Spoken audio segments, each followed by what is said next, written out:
History dates back to a majestic temple, where a small group of people gathered. There were several priests near the altar, and people prayed on his knees. One of the ministers solemnly announced that it was time to publish the result for Klaus Noldora. The priest loudly announced that this guy's ability is called automation. The audience blushed, whispered, because none of them had the slightest idea of such power. For the first time in their lives, everyone heard about the same. Meanwhile, Klaus, sinking his top, was silent, keeping calm. 15-year-old Klaus stood sharply from his knees. At this point, the priest just told the parishioners that automation is an extremely rare gift, and now they have a person with a unique ability. The knights who were present at the ceremony were insisted on. This guy must be invited to the capital order. However, at the same time, another group of people launched a dispute, seeking to attract a talented warrior in his guild brotherhood. The joyful Klaus looked at his hands with interest and thought, despite the fact that there are many unique abilities, he has every chance of getting truly unsurpassed power. Klaus lifted his gaze to the sky, imagining how his name would thunder among brave travelers. The heart was overwhelmed by dreams and inspired hopes. A little time passed, and the wind was howled in the foggy forest. Klaus remained among the trees. He thought that he had already felt like that. It has been 3 years, and he could not achieve anything. He was 18, but the level remained at 10. Klaus decided to tell in detail what this automation is. At the first level, he opened the function of auto-return. This made it possible to immediately teleport home from dungeons or any other place. Thanks to this ability, he could effortlessly turn back at the right time. The second skill opened automatic movement mode. It allowed to move instantly between different points of the country effortlessly. This ability meant only one thing. Every time he came to his senses, he was already in the right place. But its benefit ended. Claude exclaimed for more than 2 years, and he still remained a simple newcomer among adventurers. He clenched his fists firmly, feeling a moment loses his self-control. Many members of the guild treated him disdain, without hesitation, calling unnecessary. The Klaus mocked, making fun of his skills and abilities, stating that nothing would come out of it. They advised him to give up such a way of life. Someone once unceremoniously told him that Klaus was a void. They asked what he was able to change their path, and laughed mockingly. But no soul reached out to him. These words hurt his heart, but he did not think. Klaus fought with goblins. After he managed to defeat the little goblins in the forest, he finally got to their leader, a formidable goblin Ahab. In front, in the hand of Klaus, a small dagger flashed. He was breathing hard. He stated that it would be an end to this monster here and now. He enthusiastically noted that he first went to clean himself. In 3 years of his adventure everyday life, he worked hard to become a more skilled and experienced traveler. The guy rushed to the monster, which, without hesitation, lifted his stick, preparing for a powerful blow.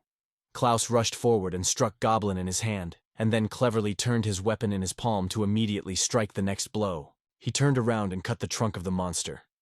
The Goblin fell away behind Klaus, who has grown up quietly, trying to even out his breath. The guy himself could not believe that he managed to overcome Goblin. After recovering and restoring his breath, he carefully approached the fallen body of the monster. Now the top layer of Goblin's muscles. After that, carefully removed the magic stone of Hobgoblin from his breast. The protagonist pulled a strange stone from the Goblin elderly body and examined him carefully, clamping him in his palm. He again raised the blade, noting that this stone is much larger than that of ordinary goblins. Immediately after that, Klaus struck the blade with a blade. The stone was easily crushed, and Goblin's soul came out of it. Immediately afterwards, all the characteristics of Klaus increased rapidly. The guy was able to increase his level to the 11th. After that, he smiled uncertainly. Klaus sighed and confessed that he finally felt a real exaltation. For too long, he was delayed at the 10th level and already began to think that it was his ceiling. Then he could not rise. The protagonist discovered his characteristics and mentioned that in 3 years of his peers, he probably had already reached the 50 level. As he sighed, he noted that there was no point in envying others' success and someone else's way. He corrected his glasses to analyze the characteristics and firmly stated that it is better to focus on himself now. After that, he began to adjust them, striving to automate the process as much as possible. Claude smiled satisfied and reported that he finally gained the 3rd level of his skill. He pressed the appropriate icon with excitement, hoping that the new skill would really be useful to him. At that moment, all the bitter words of those who despised him because of his ability depreciating the boy himself and everything he could. In a moment when he pressed, all those mockery moved in his head. All you have to do is hope that the result will be a little useful. The Plaus pressed the improvement button, and a new information appeared before his eyes. At the 3rd level, this skill opened the opportunity to automatically collect resources. He was surprised to look at what he got, asking himself, once after to a time, whether he did not really get rid of it. The image remained unchanged. Seeing this, the guy in despair fell to the ground. It was difficult for him to believe that all this was only a soulless process of automatic resource collection. The despair guy sat on the floor without getting out of the eyes of the events that took place, and did not understand, as such could be the end of everything. Claude exploded with hysterical laughter. He noted that the hopes of bringing only disappointment and the wisdom of the predecessors remained in memory. Inside, he dreamed of light relief, or at least a cozy reassembly, and reality for him was only quietly pulling out the grass. He decided on that. This day is enough. The young man activated the skill of automatic return home. A timer appeared before his eyes. Once the time has fallen, he was at the threshold, gloomy and upset, crossed the threshold sluggishly, and reported his return. He was met by a sweet younger sister Liz, sincerely rejoicing in his arrival. She wondered why he was so delayed. Klaus smiled mysteriously and apologized to her. After a brief inspection from head to heels, he added that he had a long walk. The girl was indignantly exclaimed that he was all in the dirt again. She began to push him in her back, literally forcing him to go inside. She reminded that she should first take a bath before dinner, and preferably rush. Klaus asked her not to be so hard. The girl noted that whatever it was, he managed to manage just great. Klaus sincerely thanked her for such warm words. A little time passed and the girl served the table. She reported that there will be black stale bread for dinner today, and still stewed Chinese cabbage with bacon. The guy came out of her shower and thanked Liz for her care. He promised to join her as soon as his hair dried. The girl strongly pulled him, put him at the table, and ordered him to take up the food immediately. Having taken a towel from him, she with a smile assured that she would rub his head herself. She coped with it quickly and vigorously. Claude faded with pain and asked if he could do it himself. The girl, not paying attention to his complaint, noted that the stew should be eaten until it is hot, so he was better not to be angry and silently to take a spoon. She assured that as soon as he eats, the mood would inevitably improve. Hearing these words, Klaus raised his eyebrows in surprise, and later smiled awkwardly. The guy wondered, so easy to guess looking at him. Liz replied that it was quite obvious, and then asked who, in his opinion, she was. Klaus called her his younger sister without hesitation. She wondered with concern whether some troubles at work had happened again. Klaus quietly confirmed her guess. The girl immediately understood everything and wondered if again the whole thing is in his abilities. The guy, losing his gaze, agreed with her again and awkwardly apologized. Liz could not understand why Klaus apologized to her, so she decided to ask directly. The guy replied that because of him, she was receiving little money and therefore should not live. He exclaimed with despair that her father never returned from the task, and his own foolish parents, who sheltered her in themselves, also disappeared. Now he had to make a living for both of them, but he could not cope with this burden. Hearing this, Liz swore in sadness. The girl hugged Klaus firmly, suddenly interrupting his tongue. Suddenly frozen, the guy asked what she was doing. She wondered if it became easier for him when she hugged him. The guy blushed and assured that everything was not at all, and his brother should not get better from the touch to the sister's chest. Liz asked if he had not confused anything at times. She noted that, though he remains a child, she had to work. According to her, he has much more difficult than herself. The sister said that that is why he should no longer say such. She wondered if he was ready to listen to her about it. Klaus turned to her clumsily, trying to say something. But she immediately interrupted him, not saying a word. Liz interrupted him, noting that he should not be so concerned with his ability. At first it was still not too useful. She looked at him and reported that she would soon be 15. She would get her skill. The girl promised, if everything is successful, she will take care of him. She gently kissed him in her forehead, whispering that it is worth living so, together, until. Having said this, she retreated with a noticeable inconvenience. Surprised, Klaus looked closely at a girl who seems to be at all ashamed of her act. She jumped rapidly and rushed away from the room. Klaus wondered where she was going, because she was still a baby. Liz exclaimed that she had already gone to bed. Klaus remained standing, stunning her gaze. The girl turned and finally confessed that it was enough for her to return home. She smiled and wished her brother good night. Klaus never managed to find at least the word in response. When she left, his heart was filled with a warm smile. Thanks to her mood, he has improved significantly, so he firmly decided tomorrow he would be taught full. That evening, Klaus had dinner silently. Some issues still remained a mystery to him. For example, the same night had to awaken the unique ability that everyone was ridiculed. Klaus did, and no idea had the true strength of the third level of his automation skill. Automation for achieving the goal becomes inevitable. It is this property that is its main advantage. The young man stopped at the place of collection of resources known as a poisonous swamp, and waited for the further development of events. And the next day, returning here again, he was genuinely surprised. At the very place where he left something yesterday, a modest handful of healing grass under the name of the HCO lay. The clouds were in surprise to ask how it could have happened. He carefully took the grass to his hands and asked what she was. Today he was instructed to gather an antidote potion, so he came here. The place was enveloped by a familiar darkness. Everything was gloomy as always. He used his skill and expressed doubt whether she would be useful, but still decided to try. He then activated the mechanism of automatic harvesting of herbs. Suddenly the guy noticed something unusual. There were many sections with resources that could be harvested directly in front of him. Thousands of titles flashed before his eyes. He could not believe himself or his own sight.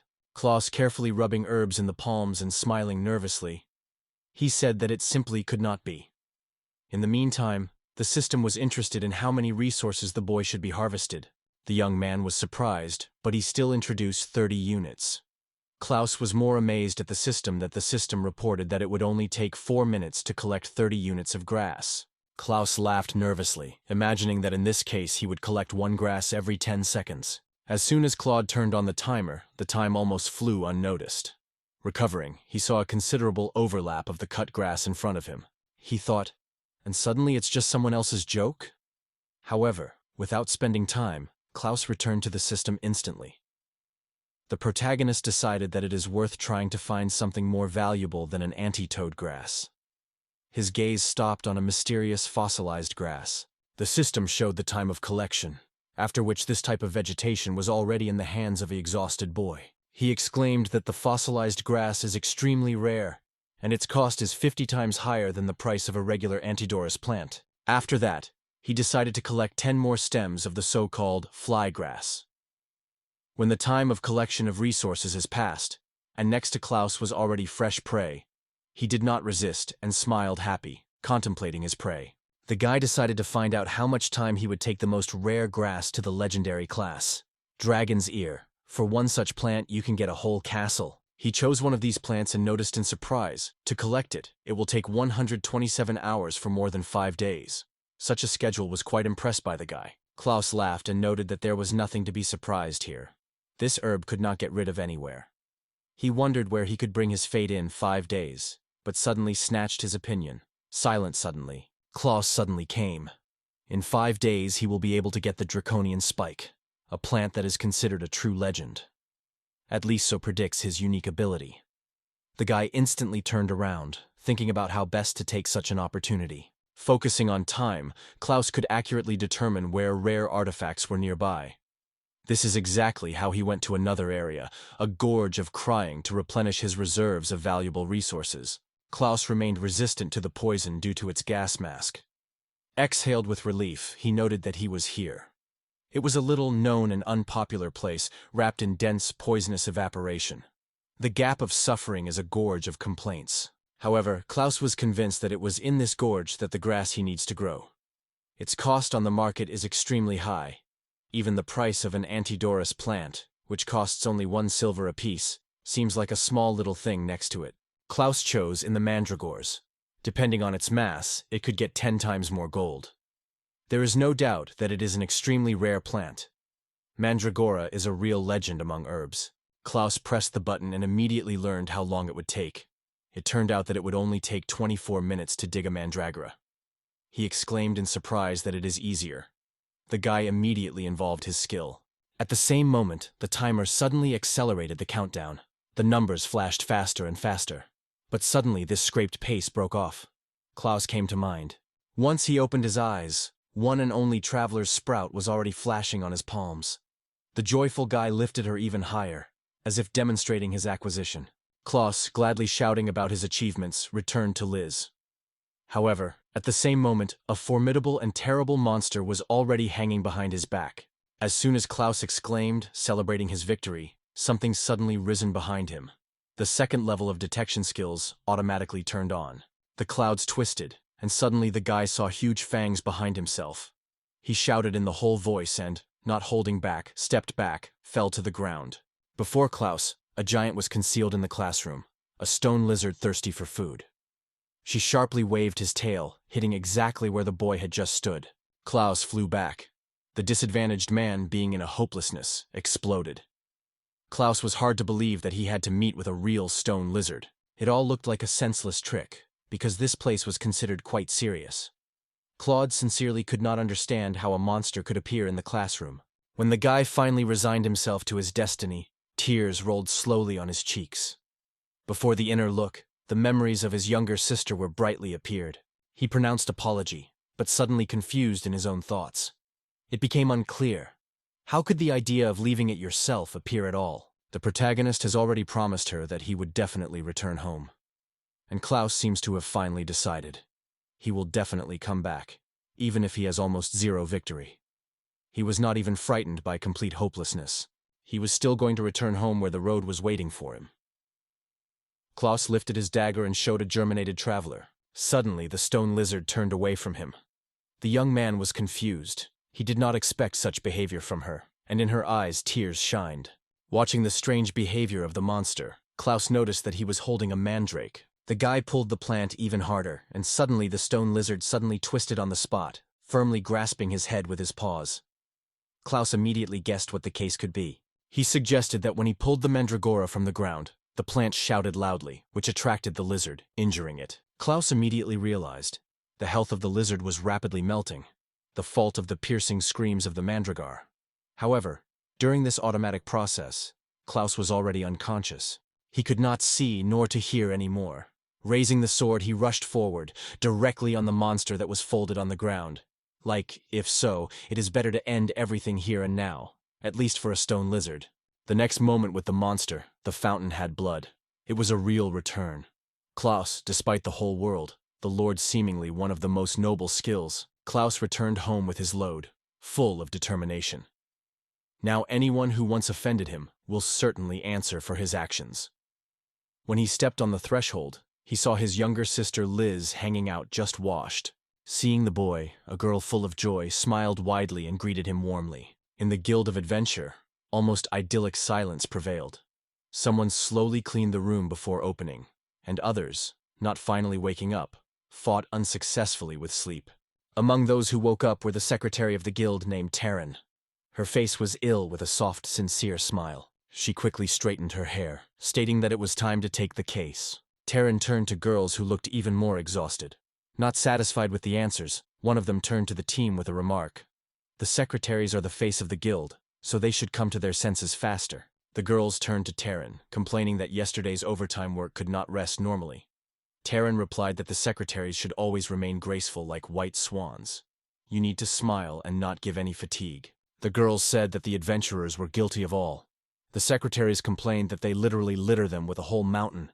After all, adventurers did not visit the guild all week, and then suddenly brought a bunch of all sorts of prey.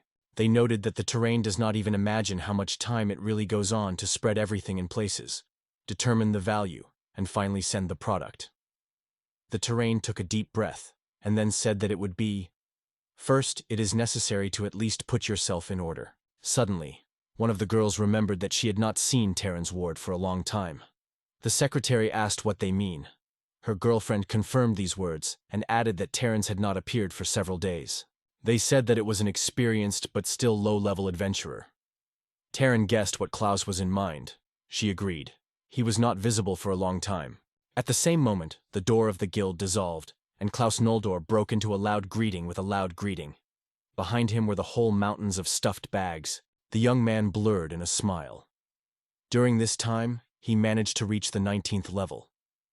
When the secretary saw the extract, he was not surprised, even more impressed his unprecedented amount of he received. The girls are already pouring tears, believing that everything is repeated again. Therefore, no intentions have yet been expressed. It remains a mystery where the head of the monster came from. They were afraid of another sleepless night. At this point, Terran, smiling gently, congratulated Klaus and noted that he had come extremely early today. Noticing the actions of Tarina, the girls did not restrain genuine surprise. And she, putting her hands in the castle, and then smiled gently by the main character. The secretary asked him where he was. Classmates told me that he first visited poisonous swamps and then went straight to the Moan Gorge. Terran was surprised. He really could visit two different places at the same time. Now everything is clear. Hence the wealth of trophies, Terran thought, because almost everything around was unexpected. Klaus immediately began to apologize. The girls struck the fact that Terran did not even react, either with a word or a gesture. She seemed to be talking to her reflection in the mirror. It was so unusual for them. For others, it looked fundamentally different, almost unrealistic. The second girl denied, they say, there was nothing like that, and pointed on her feet. Terran, who trembled crazy. The girl approached him and wondered if she was the head of the stone lizard. She explained that such a find occurs in their class infrequently, so I would like to leave it for the collection or pass it on specialists for further processing. They realized that all the alarm was reflected in the tension of her legs. Terran emphasized that the most important thing for her is that Klaus returned alive and unharmed. The guy apologized before her, after which he rushed to the luggage. Klaus suddenly remembered that he had another thing. From his bag he got a small mandrake, the material of the highest S-class. But suddenly, just under the feet of Terrain, the earth split cracks. Claude shook his head from side to side in surprise, trying to understand that it was a strange sound. Terran, having noticed this, turned to him in his name. She frowned, then sharply returned to the boy and told loudly to go with her inside. Klaus, frightened, asked why it was needed. The girl strongly pulled Klaus. The young man asked if he did not do something wrong. In response, Sharon reassured him. Now they will understand him. So let him follow her without resistance, and do not worry. At the same moment, the heavy door of the room with a roar closed. It took a while, and Klaus was in the director's office. In someone's hands was a small token with information about Klaus Nolder, a traveler belonging to the D-class. Mrs. Salazar, a respectable mistress of the guild, sat in front of them. The elderly woman was silent in his chair silently. Her face was ill with a warm, calm smile. She reassured the reduced Klaus, they say. He was afraid of nothing. He was called here at all to boil. The woman lifted the mug with tea, smiled, and noted that in fact everything was the opposite. She was going to praise the boy for his successful adventures and success in the adventurer's way. She also noted that there is a lot of unknown in all this story.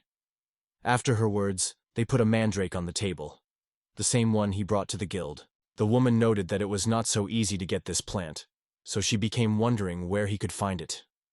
At that moment, both Terran and Miss Salazar looked tired and alert. The room prevailed atmosphere. In response to this question, Klaus smiled widely and said that he came across it quite by chance, in the very Grom Grief.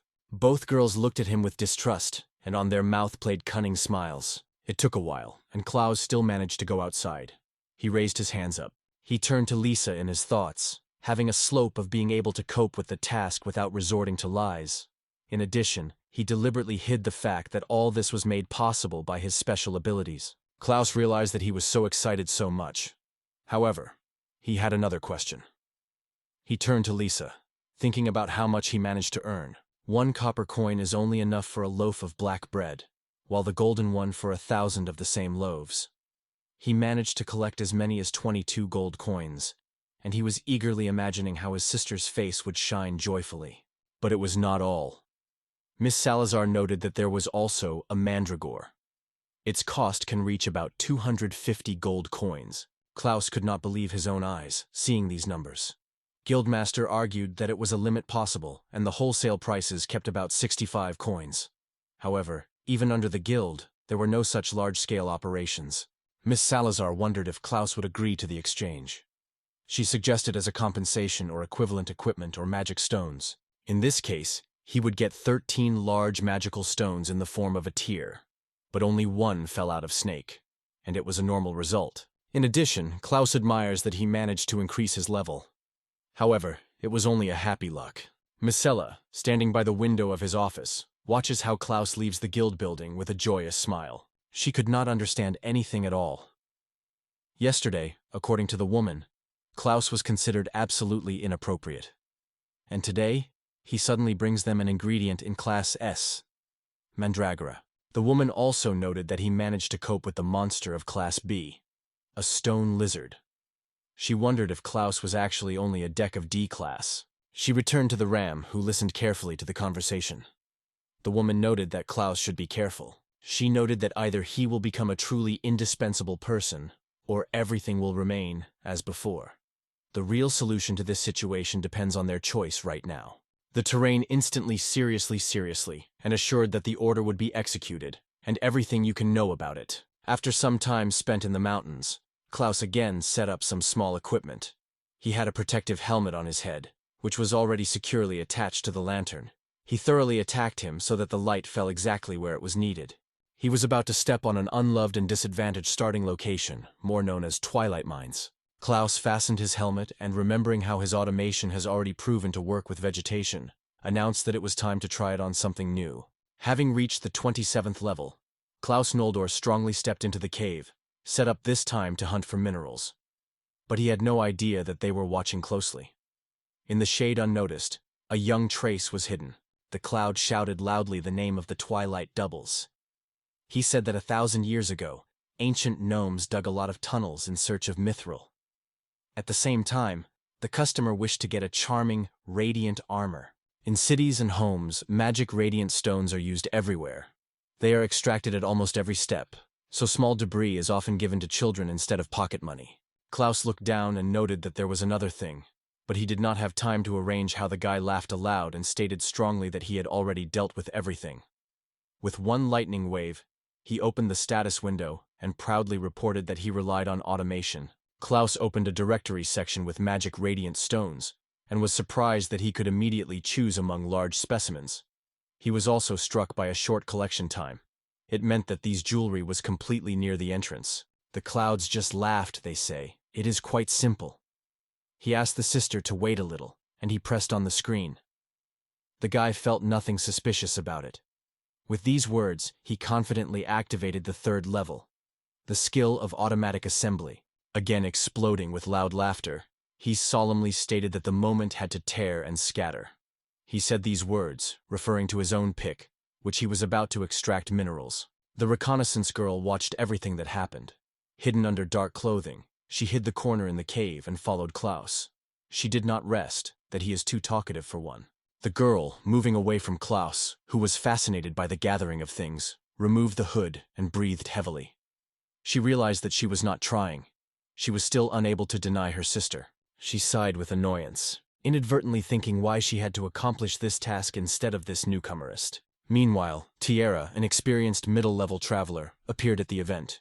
She turned to where Klaus had just stood, and immediately noticed that he had disappeared. She looked around in surprise without realizing where he could disappear in such a short time. Tiara immediately rushed forward and grabbed her weapon with agility. Tiara rushed forward, not shaking where he disappeared, because he stood just before her. Suddenly, she heard something fell on the floor. Turning quickly, the girl saw small stones on the ground. Small stones fell from above. Tiara looked and noticed that Klaus had already reached the top of the rock. He climbed at incredible speed without even going to slow down. It was difficult for her to imagine how he managed to be so fast. Without thinking about the moment, she pushed away from the earth and hurried to Klaus, seeking to stop a guy who disappeared rapidly from her field of view. With graceful ease, she jumped from stone to stone, climbing up at an impressive speed. Tiara just hoped that this guy did not think that she would be able to surpass the experienced adventure of her level. Later, the girl flew to the hill where Klaus stood. But what opened her gaze embarrassed her to the depths of her soul. The guy cleverly jumped from one slope to another, as if they were ordinary stones on the shore. Another jump, Klaus stopped on one of the slopes, holding the pick in his hands. At that moment, Tiara could only watch his actions. The girl was genuinely impressed by what she saw. She, holding her breath, stood, opened her eyes wide, and her mouth remained surprisedly open. While Klaus cleverly mined magical stones, Tiara could not tread who he really was, this weird guy. Klaus instantly extracted the ore, and it was at this point that the car was completed. It was reinforced. As Klaus opened his eyes, He was neatly laid in a series of 20 large magical stones that shimmer and glowed with magic light. Claws squeezed in his hands, enthusiastically watching the precious stones glitter just in front of him. Seeing caused a tricky smile on his face. He was incredibly lucky. Even minerals were within his reach, so he could safely develop them at his discretion. He grabbed one stone and smiled, stated that it was no doubt 20 great glowing magical stones. In order to complete the task, he had to collect as many hundreds of the same. Did the suspicion flashed? Isn't he too trusting? But there were many of them in that place. Klaus exclaimed that he should dig a little, and again come across a new stone. He wondered if he found a real deposit. Klaus joked that he may be lucky and he would dig any giant stone. As he hoped, he was truly lucky to find what he wanted fervently. On the face of the young man, he glowed with joy. In one hand he held a giant magical stone that sparkled with a magical light, and in the other, an even larger, dazzling, shining gem. But the guy, without hiding joy, jumped, shouting his sister's name and proclaiming his success. It looks like a real festive dinner was waiting for them today. Tyera, contemplating him, was just surprised. Why is he so unrestrained again and not working in silence? In the end, after a while, Klaus managed to cope with this task. He collected 200 large stones, 5 giant boulders, and 1 huge magic stone that shines brightly. Some time has passed, and Claude managed to skillfully translate all the radiant magic stones to a large bag. Finally, he managed to put a shovel and kalo on the ground. The young man sank with relief on the stone in the middle of the cave. He smiled and reported that he had coped with the task in the moment. Klaus did not hide the delight. The skill of automatic resource collection was really impressive. After Pride, he confidently opened the system and went to view its capabilities. Here he was waiting for a variety of resources, from copper, iron, lead, and silver to gold. Everything was available for extraction. Even a fusible stone, or a mysterious charming iron, any minerals that Klaus only wished. He could choose for himself. Walking the catalog, he in passing noted that he would probably be able to choose any mineral he met earlier. Looking at the pages further, he suddenly noticed minerals that have not been here until recently. However, this does not guarantee easy acquisition. A lot of high-quality ores had to be extracted for more than 100 hours. He sighed and noted that this time he seems to be unlucky as the past. It is unlikely to meet a rare mandragora. Klaus barely managed to say this. His gaze fell on a rare mineral S from the catalog, a ghostly shining stone that he needed only half an hour to find. The young man was truly impressed with his discovery. The ghostly glowing from the inside of the stone had the ability to accumulate magical energy, so it is not surprising that sorcerers and magicians hunt it as a rare treasure. The young man suddenly exclaimed. He came across what he was looking for. In addition, this was another rare material that could be quickly obtained in some 20 minutes. Tiara, who was hiding behind the stone, was so frightened that she froze in place. She looked out of the stone and began to watch him carefully. At that time, Klaus could not understand why the mysterious, shining stone was here, because such stones were extracted exclusively on cemeteries. However, Klaus realized that now it is not the main thing for him. There was only one question in the head: to decide and take the risk or leave everything as is. Actually, this choice was most excited. He was aware that the same problem could arise as Mandragora. Awakened after the skill was completed, he was at risk of faced with the most dangerous monsters. He was well aware of his defenselessness at this moment, because last time he was on the hair from death. Then he was frankly lucky. Victory and life were almost a miracle. If it was not for the shrill cry of the Mandragora, which scared the lizard, it is unknown whether he would have survived at all. At the same time, he was well aware that we should not forget about another important point. Then his level was much lower. During that clash with a stone lizard, he only reached the 11th level, and now, 27th. In addition, his fencing skill has increased significantly, and now he could afford a new weapon, an obsidian dagger, especially effective against middle-level monsters. Due to the ability to detect at the 3rd level, he felt the approach of dangerous monsters. Suddenly, out of anger, he hit the monitor and acknowledged that he had not yet tried this skill in practice. However, he had a hidden map. He increased the level of automation to the 4th. The guy froze, holding his fist near the screen, and in his head the struggle broke out, risking further or retreating right now. Despite all doubts, he finally made the decision. The protagonist confidently put on a helmet. I am convinced that he will cope with this task.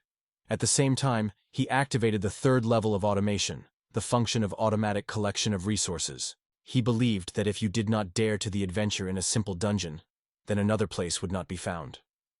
At the same moment, Tiara looked at Klaus in surprise. She just couldn't go to sneak that he conceived this time. So then Klaus thought, however, he will still regret it. Suddenly, a loud cry came. Someone was warned. Something huge fell into this place in a moment. Klaus with Tiara barely managed to evade a powerful blow. They emerged a horrible creature, a giant skeleton monster. Emila, with fear, they froze, without bringing their eyes out of the monster that laughs the soul. Klaus fell to the ground, squeezing a pick in his hand. His gaze frozen on the monster, he could only watch helplessly, covered with horror, while Tiara was holding his dagger. Various bones were scattered around, creating a spooky sight. And it was at this moment that the skeleton rushed at them. The space was filled with loud screams of unhappy adventure seekers who were in a terrible mess. Passed, about 30 minutes ago. Claude stood up and activated the third automated skill, the same one that gained glory called automatic resources collection. It was thanks to him that he managed to get a ghostly radiant stone. The timer moved unrestrained forward. For a minute almost instantly disappeared, so they unnoticed all half an hour. As soon as the rocky search was settled, Klaus finally got over. Feeling lightweight on the eyelids, he slowly opened his eyes. Once he came up, he immediately noticed in his hand a small, neatly treated stone. The young man watched with surprise how he squeezed this rare S-class artifact, a ghostly shining stone that was now lying in his palm. Seeing the ghostly shining stone of Class S, Klaus did not resist joy. Admiration broke out in his eyes. He smiled widely, broke to his feet and jumped up. He shouted the name of this mysterious stone without hiding the triumph that he managed to get it. Something crumbling under his feet. Suddenly, the guy realized that something strange was happening around. A confused and intense expression appeared on his face. He just realized that he had fallen into an unfamiliar place. The protagonist looked at the outskirts and noticed that everything was littered with human remains. From horror and misunderstanding, the guy shouted loudly, splashing his fear and confusion in the spooky silence of this place. Klaus looked up and noticed numerous shelves that stretched up. But instead of books, they were all filled with human turtles. Klaus was stunned, deciding that he was a secret cemetery of ancient dwarves. He remembered that he once heard that such places sometimes happen in abandoned mines. In his hand, ghost stones shone, which glowed with a bright ghost flame and served him as a lantern. It was so great and dazzling. Feeling the pressure of the outside world, he resigned himself to the idea that the reason for this was not the environment. Now the main question remains. Where did he find himself, and what is the place full of mystery? The pierced walls of the walls caused him nervous tension, because he found himself in a rather gloomy atmosphere. The young man took out a pick. A slight movement threw her on his shoulder. At the same moment, he raised his hand vividly, called the window, and began to introduce something quickly. The timer was shown on the screen. There were 6 hours and 45 minutes left. As it turned out, Klaus has mastered the first level of automation skill, automatic return.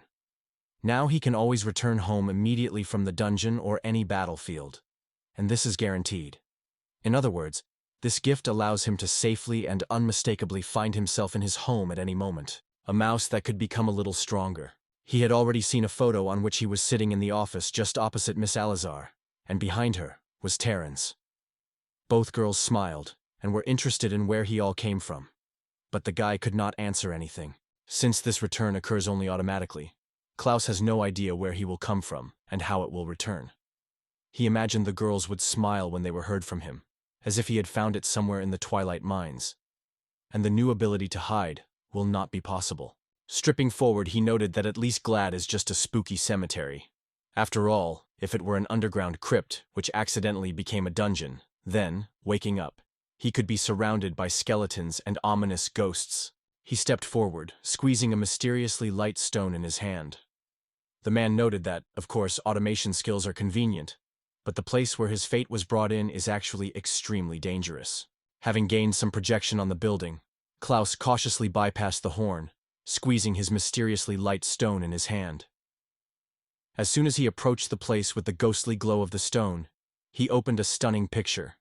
Tiara stood with a dagger in his hands, The girl was surrounded by human skulls, which only added horror to the whole stage. When their views met unexpectedly, they both jumped out of the place of fright. None of them hoped to see the one at all. Klaus immediately bounced from the girl and exclaimed, asking if he had suddenly appeared before him. After scaring again, he looked more closely at the Tiara's face and could not squeeze why such a charming girl was catching ghosts. Tiara was lost when he heard the words of Klaus. Suddenly, someone's breath was heard behind her back. The barely noticeable figure began to emerge from the darkness behind. Feeling not good, Tiara Stream headed at Klaus, ordering him to lie down immediately, and in the next moment, a monster, like a living skeleton, jumped out of the wall behind them.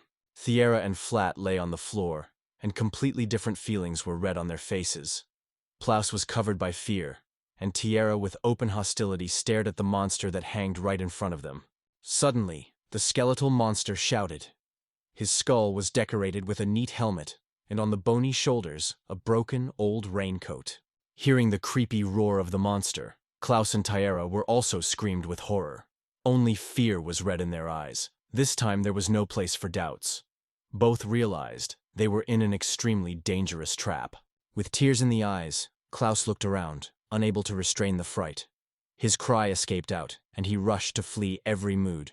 In the company, they raced hard until the wind whistled in their ears. Meanwhile, the monster with limbs, tightly wrapped with bandages, was chased behind them. Klaus made his best unclear. Tiara, confusedly, wondered what he was talking about. This Klaus asked annoyedly, which, in fact, a giant bone monster rushes them. Without stopping at running, Tiara explained that this monster is different from the previous ones. It is not so weak. According to her, they are not a simple skeleton, but a night skeleton, a monster of medium power. The skeleton knight is a foreign creature that protects the sacred halls of the underground cemetery. The peculiarity of this guard is that his power depends directly on the weapons and the armor that he wears. The more powerful the equipment, the more threatening the knight himself becomes. She also added that this stranger significantly multiply his power, and Tiara, even with all her abilities, would not be easy to handle him. Klaus thanked the salvation and asked who she was. Hearing this question, Tiara turned away from Klaus, avoiding answers. At that moment, the guy looked more closely at her and noticed a detail that he had not paid attention before. Klaus fell into the eye that this girl had bamboo ears, similar to leaves. Among other things, Klaus also paid attention to the girl's skin. She looks like as much as his younger sister climbed, so he wondered loudly whether she was. It was a dark elfish. Tiara clenched his fist, lifted it to her, and called her name loudly. She sharply warned that he no longer turned her on a racial sign, because it is offensive. Therefore, without holding back emotions, she awarded him with abusive nicknames. She continued, strictly warning it not to even dare to look at her with such an abusive look, because it was disgusting. But suddenly she noticed that she did not pay attention to her, so she decided to no longer break the topic. The skeleton hanged straight behind their backs. His strict look became even colder when the adventurers turned the horn. The terrible creature looked around, trying to track those who fled from him. Without a moment, Klaus and Tiara rushed to the side, trying to break out of this depressing trap as soon as possible. Suddenly, they realized that the monster noticed them. Tiara exclaimed that the skeleton was still tirelessly behind them. When Klaus learned about it, he asked with anxiety in his voice why all this was happening at all. Trying to escape from the monster, Klaus asked why such a terrible creature was persecuted by Tiara. In response, the girl wondered where he knew about it. She almost confessed that she followed him, but stopped in time and only mumbled that everything went out of plan. They said the trouble was surprised at the cemetery. Tiara was already going to say that even if Klaus said something, she would not answer. However, suddenly her words were cut short. The adventurers noticed that the corridor they raced was littered with fragments of the structure. There was no opportunity to retreat, so they only had to look silently at the ruins around. The protagonist noted that it was a dead end. In a moment, the monster caught up with the boys. It has already hanged over Klaus, encroaching a huge sword to destroy it. The skeleton fearlessly aimed at him, despite the little helmet, which Klaus wore at the beginning to protect himself from random blows while searching for minerals. Suddenly, a loud roar came up in the room, and Klaus rolled over his head. His Kylo escaped from his hands, but the guy still squeezed him firmly, rotating in the cottage. Stopping, Klaus grabbed his head and rubbed it, trying to quench the pain. Klaus noted that the blow, which had to fall on him, assumed Tiara. She kept on the last strength, meeting the giant sword of the enemy with her small blades. The girl trembled, lasting on the spot. Suddenly she jumped her teeth and whispered through her breath that this monster was extremely strong. She doubted. Is she really only an average level? In the meantime, Klaus returned to a girl who restrained the monster. Suddenly, Tiara called the boy to flee. Hearing these words, the protagonist engulfed genuine surprise. Tiara urged him not to worry about her and to take a rare opportunity to escape as soon as possible. She stated that Klaus was a burden and advised him to run away from there as soon as possible. In response, despair and rage broke out on the boy's face, because he was powerless to help her. Hearing these words, Klaus jumped sharply and rushed to the exit. Klaus did not even look at Tiara, which still held back the monster. He raced forward with his eyes closed, firmly squeezing the pick in one hand. Such a difficulty did not leave any choice, only to run on. He confessed that he is unlikely to be able to help, because he is only a novice among adventurers and has little dependent on him. At that moment before his eyes, the image of an expensive sister Liz suddenly appeared. She, as usual, smiled and sincerely smiled. Suddenly, he stopped sharply, as if something important flashed in his thoughts. His face became tense and intricate, and in his gaze the void and alienation swelled. For the next moment he rushed in the opposite direction, while Tiara, holding a blade in her hands, which had just saved her life, tried to get up with her last strength. In a moment, Tiara noticed that Klaus appeared behind the monster. The guy swung Kale with a rapid movement and hit the helmet of the monster that just attacked Tiara. A loud stroke, which was Bell, came in the room. The skeletal helmet now looked damaged and crumpled. Klaus threw his sharp edge of his Kyle. After a sharp blow, the time of the language frozen. Tiara did not let the blades out of the hands, and Klaus himself still hanged in the air after the attack. The next moment, the skeletal skull turned sharply towards Klaus, which surprised him a lot. In the look of the monster burning rage and hatred of Klaus, which treacherously attacked behind. The skeleton knight turned to Klaus, and the body of Tiara threw himself back with a deft blow. He then struck Klaus, and he also flew back, like a storm. Tiara flew back and suddenly coughed, blood flowed from her mouth. Meanwhile, the skeletal monster, lifting his gaze to the sky, looked at the clouds and made spooky sounds. The girl looked at Klaus with a hard look, called him a fool, and then wondered why he just didn't escape. Lowering on the ground, Klaus thought that he was simply unacceptable. He has no right to throw a girl similar to his Liz, one in battle until he evades the danger. Klaus, collecting all his pride in his fist, began to get up from the floor. He solemnly stated that he was going to return home immediately and share it with his sister. Then, turning to the skeleton, he warned him to prepare for the next step. He opened the system with one steep movement. An unexpected attack without any training could become fatal. At this point, Klaus was already seriously injured and almost powerless, so he had no idea what it could turn into.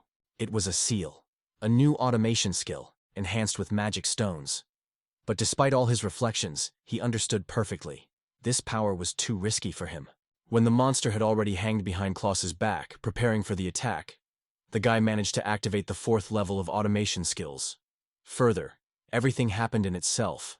The battle unfolded automatically. Automatic return. The skill level is automatic.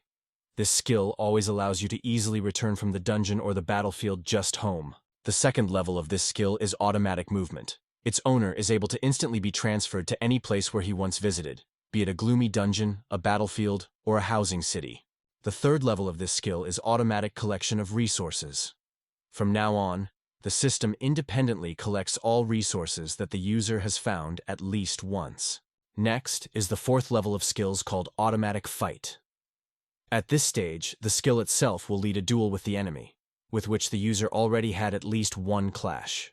When Klaus introduced all the necessary information about the enemy, she immediately told him it would take 13 minutes to do this battle. Klaus cast his gaze on the clock, thinking whether he would have the strength to hold all this 13 minutes. After all, he has already reached the 5th level among adventure seekers. However, their opponent was a monster of medium power.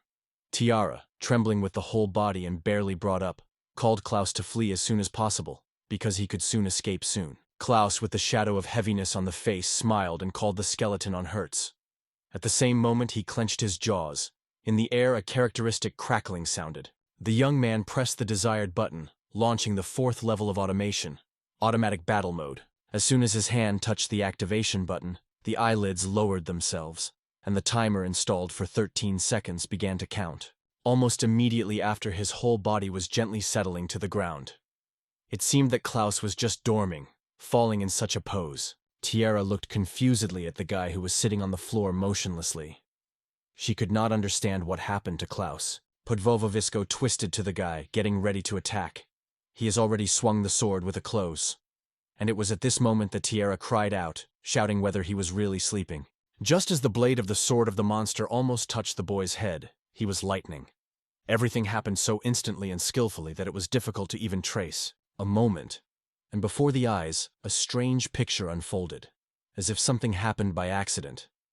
After that, the skeleton rushed into the attack again, but this time everything happened in the same way as before. The cliff was lightly evading the impact. The monster again struck, now swinging from top to bottom. However, Klaus remained unmoved. He calmly rolled on one side to the other, avoiding attacks. Due to the cheeky pranks of Klaus, the monster was increasingly losing his self-control and burning anger, unable to overcome even one enemy. Seeing this, Tiara shouted, amazed, and began to demand explanation why Klaus generally became angry. Meanwhile, the skeleton had already drawn the square, trying to somehow get Klaus at least one blow. However, he cleverly evaded all attacks. Under the pressure of the monster in the air, a high wall of dust was raised. Tiara was afraid that Klaus did not survive, so she closed her eyes, not wanting to see what his fate could be. She was certain that he turned into a real ruin. It was at this moment that Klaus suddenly grabbed his feet, climbing the dust with a sharp movement. With a light motion, stepping on the ground, he flashed past the monster. Grabbing the pick, he struck it directly into the chest. Tiara was a silent surprise. She couldn't believe that Klaus had remained alive. The girl will not understand how he managed to make a monster so angry, and then even put him in a trap, provoking a devastating attack. The girl still could not squeeze why the boy's shovel and kilo, which he kept in mind during all these attacks. At the same moment, Klaus strongly brought the shovel into the ground. Immediately afterwards, he sharply pushed away from her and rushed forward, waving a sharp kyle. Instantly, leaving no doubt, Klaus found himself behind the back of the monster. Then he did not manage to blink as a guy with lightning movements took the initiative. He inflicted all his power and rapidness in a deep wound in his torso, using only a pick and his own physical strength. Tiara stunned her mouth, watching everything that happened. She did not take her eyes out of a fierce fight that unfolded right in front of her. Suddenly, the monster jumped and hit the floor. The room sounded in the room when the metal touched the solid surface. After such a bold attack, Klaus landed on his feet, and the monster behind him froze in a strange, tense pose. At the very moment on the skull of the monster, which still moving behind, suddenly cracks.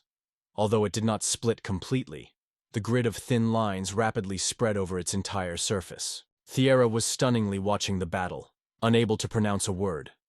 She had no idea how Klaus managed to cause such damage to the skeleton. The next moment, the monster slowly turned his head and looked at the guy. From the rage for the wound caused, its whole essence trembled. Anger ignited the creature to the edge, and a thick couple broke out of it. The sinister monster rushed back rapidly, seeking to finally deal with an annoying enemy, who after the previous blow was indifferent to sitting on the ground. The skeleton waved insanely with his weapon, splashing the rage with every step. As soon as he approached the opponent, he immediately rushed at him with a fierce rage, once after his arms in different directions.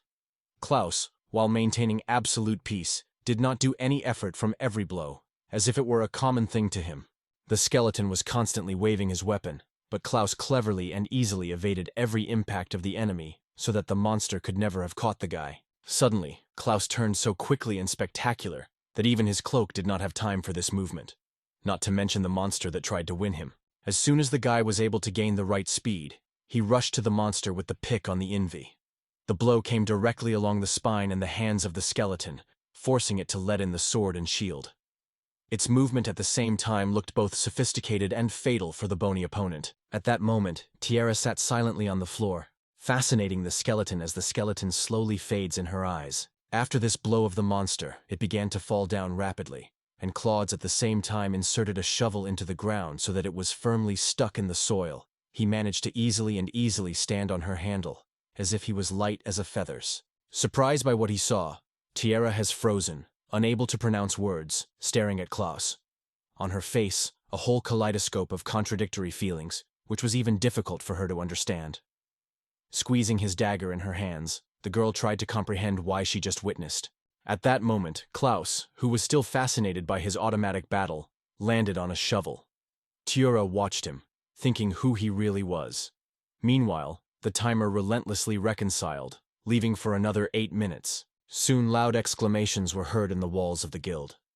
Someone tried to check what you have to find out if everything was said correctly. Taryn was convinced of the stable registration, and under her feet were already deep cracks in the floor. Klaus, scared by looking at the girl, could not say a word. The girl stunned in place, not believing her eyes.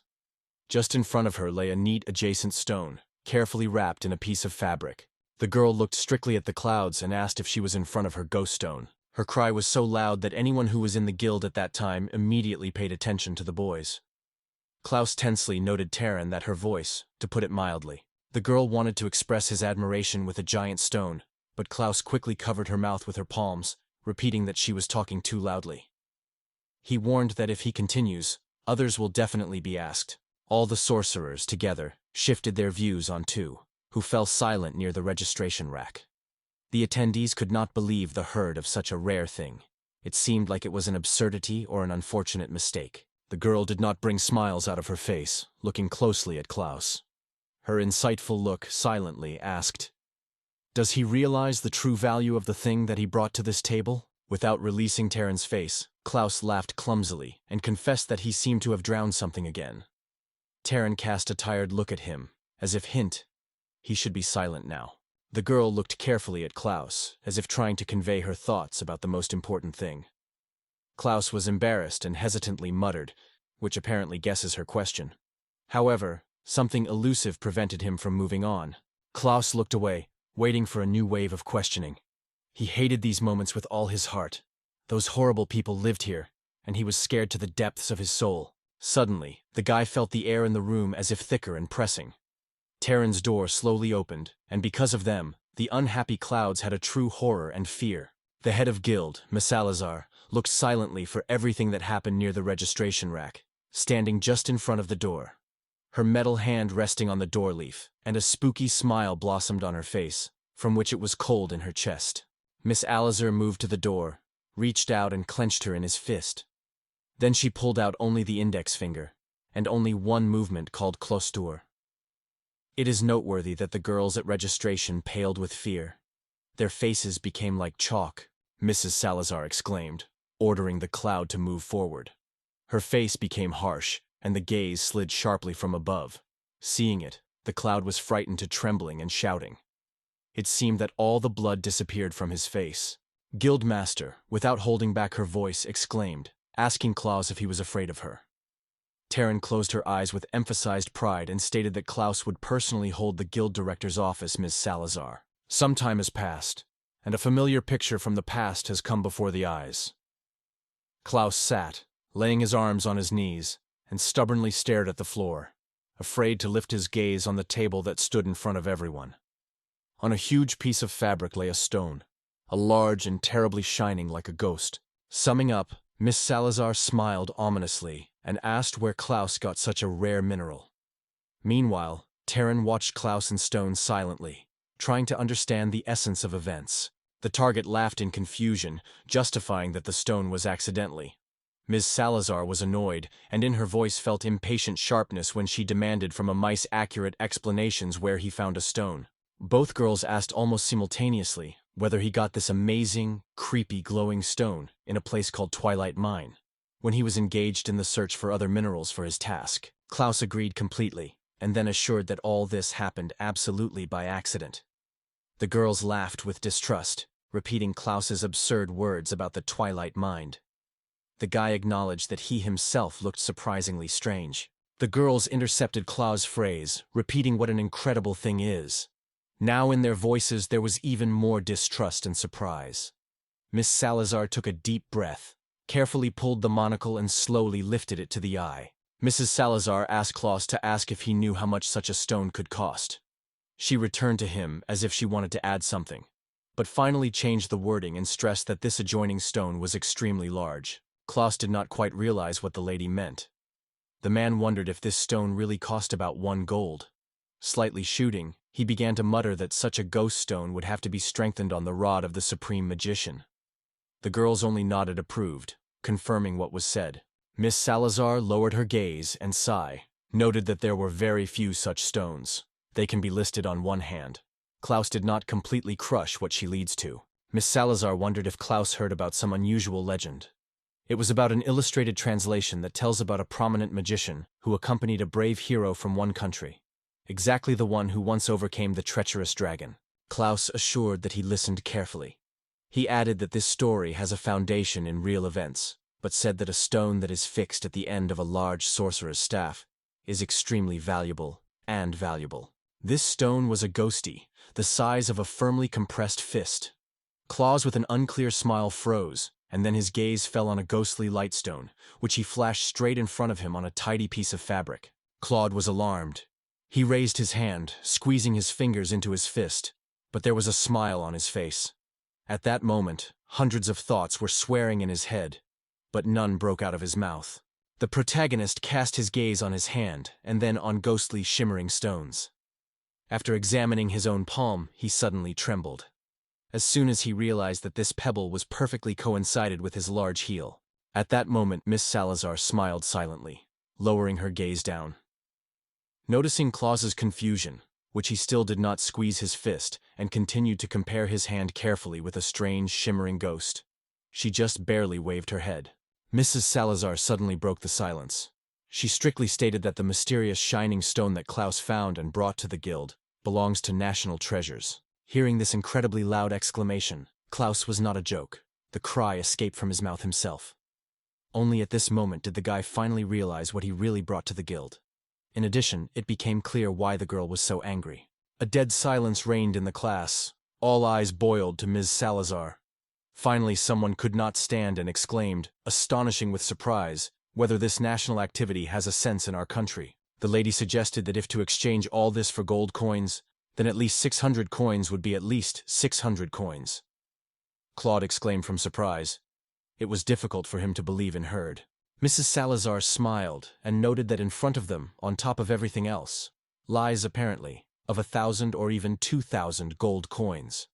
She added that this mysterious shining stone was able to strengthen the magical forces of the sorcerer. The shock covered Klaus. He shuddered from awareness. Miss Salazar only shook her head and noted with a smug smile that she was waiting for such a reaction from the beginning. However, she had no idea that she would be so picky, even more than she suggested. Miss Salazar put a small tray on the table, which was filled with gold coins. She explained that if he dares to buy this mysteriously shining stone in the guild, then only the wholesale price will reach 100 gold. The young man froze in an incredible surprise, not looking at a pile of money that, like a heavenly gift, lay on the plate in front of him. He was well aware that 100 gold coins were not a trifle. Klaus knew well that 100 gold was several times more than they paid for the travelers. They were only rated for a whole party in only 65 gold. Dillis did not hide the admiration. His gaze slumped on the coins, and he had already dreamed of how he could not work for several years. Suddenly, Ms. Salazar asked if Klaus wanted to spend money on magic stones this time. The Terran slipped a small box to him, which lay 5 large magic stones worth 100 gold coins. Klaus was surprised to be stuck in the stone that they were currently just in front of him. Terran moved the box in front of Klaus, patiently waiting for his choice. Their value was not inferior to the money that lay on the other side of it.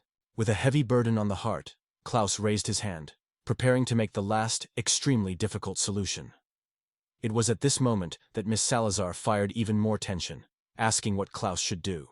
Outing the remnants of greed and the desire for a luxurious life, Klaus turned his index finger towards the great magical stones that could give him a new power. Ms. Salazar smiled mysteriously, realizing that Klaus was persistently breaking to the top.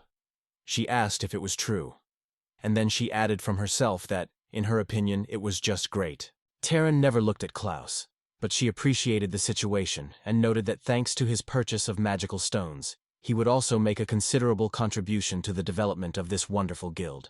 Guildmaster warned that if Klaus absorbs magical energy from these magic stones too quickly, it can lead to an explosion, so it is especially careful. Outside, the lanterns shone on the streets, Finally, Ms. Salazar and Taryn literally brought Claus, forcing him to return home.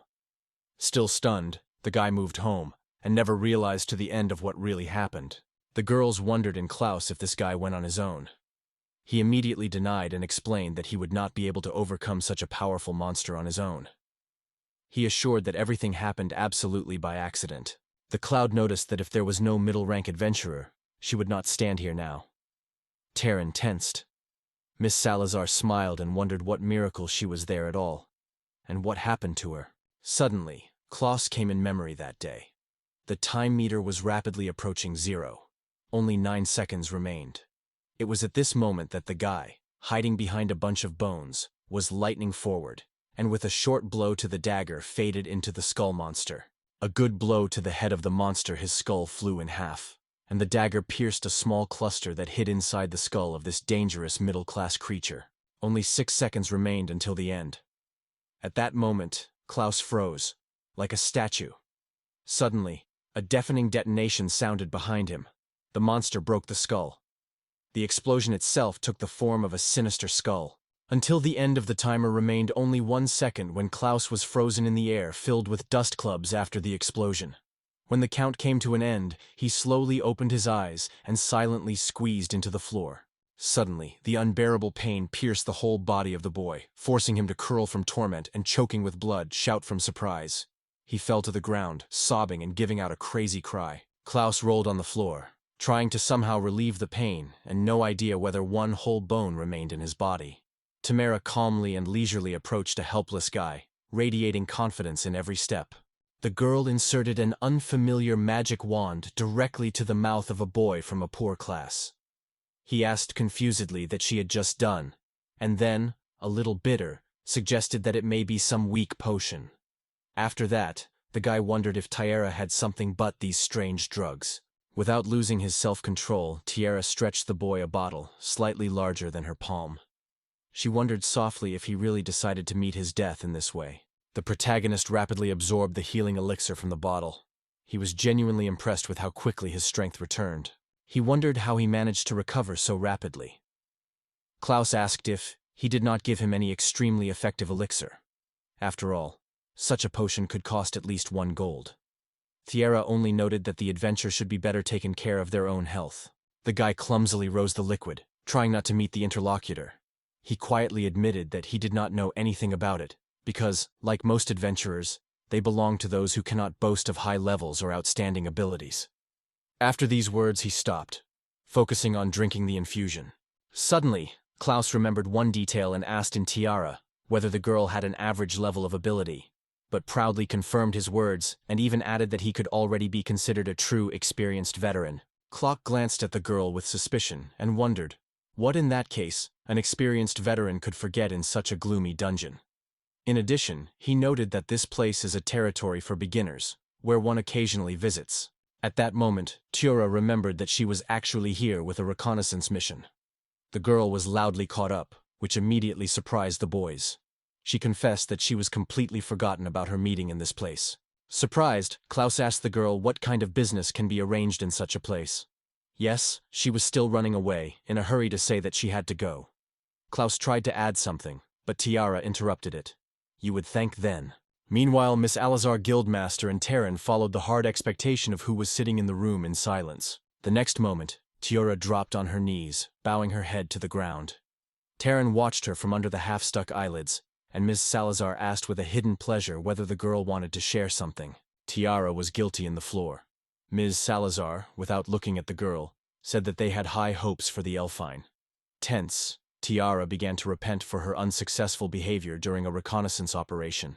She lowered her gaze and confessed that she had no excuses. However, she added that the guy behaved extremely strange and suspicious.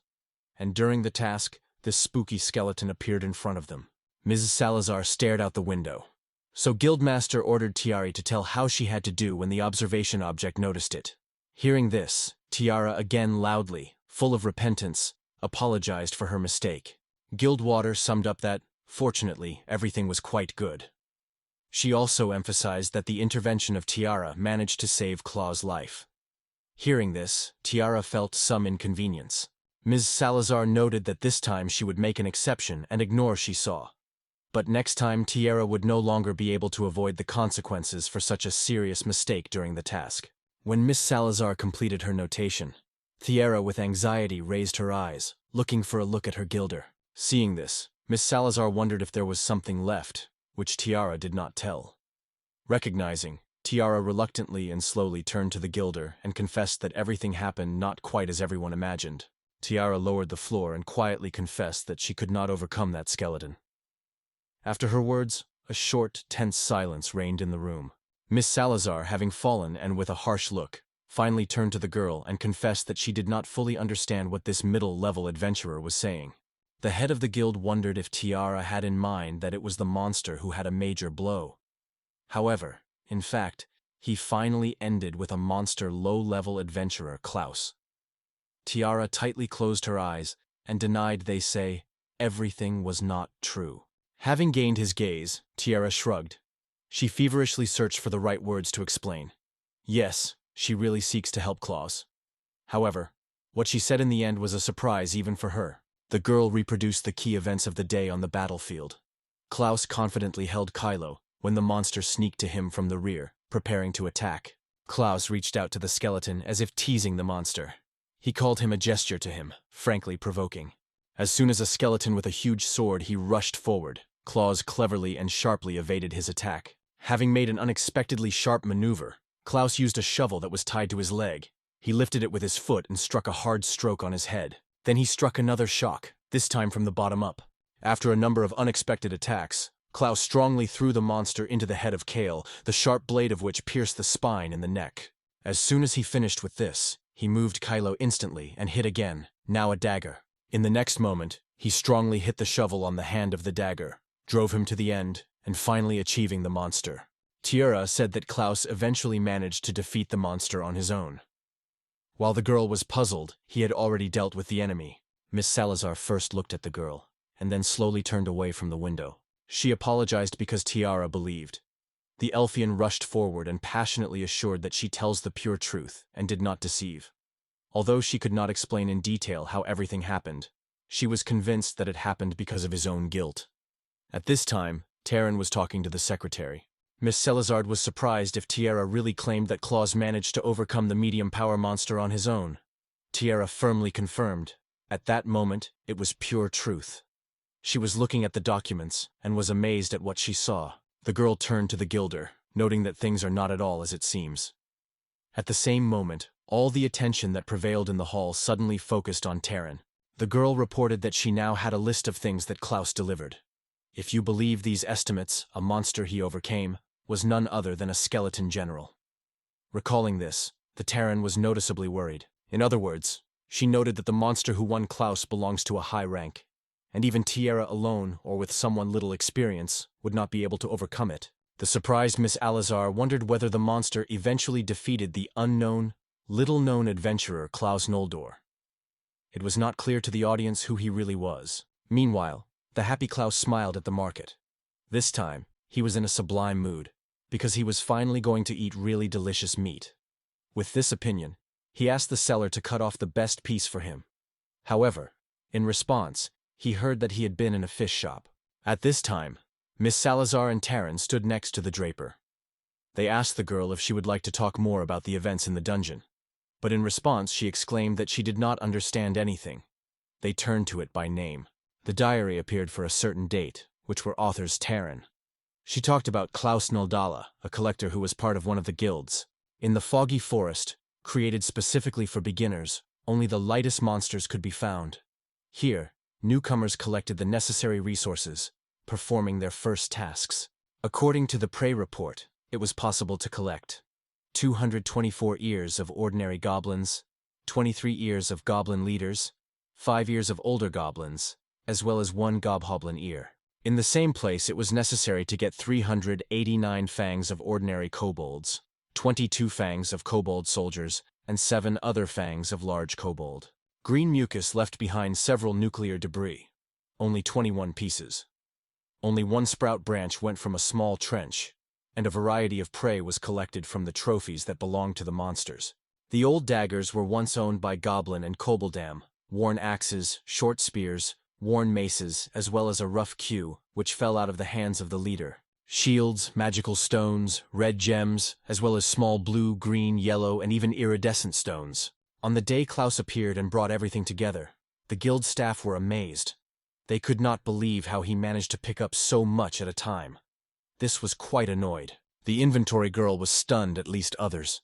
She desperately tried to keep a smile and keep his emotions under control, but her hand, which held the pen, trembled so much as if she would break. Having transferred all these goods, Klaus received a very generous reward: 26 golden zlotys, 130 silver coins, and 70 bronze. In this world, such money was considered true wealth.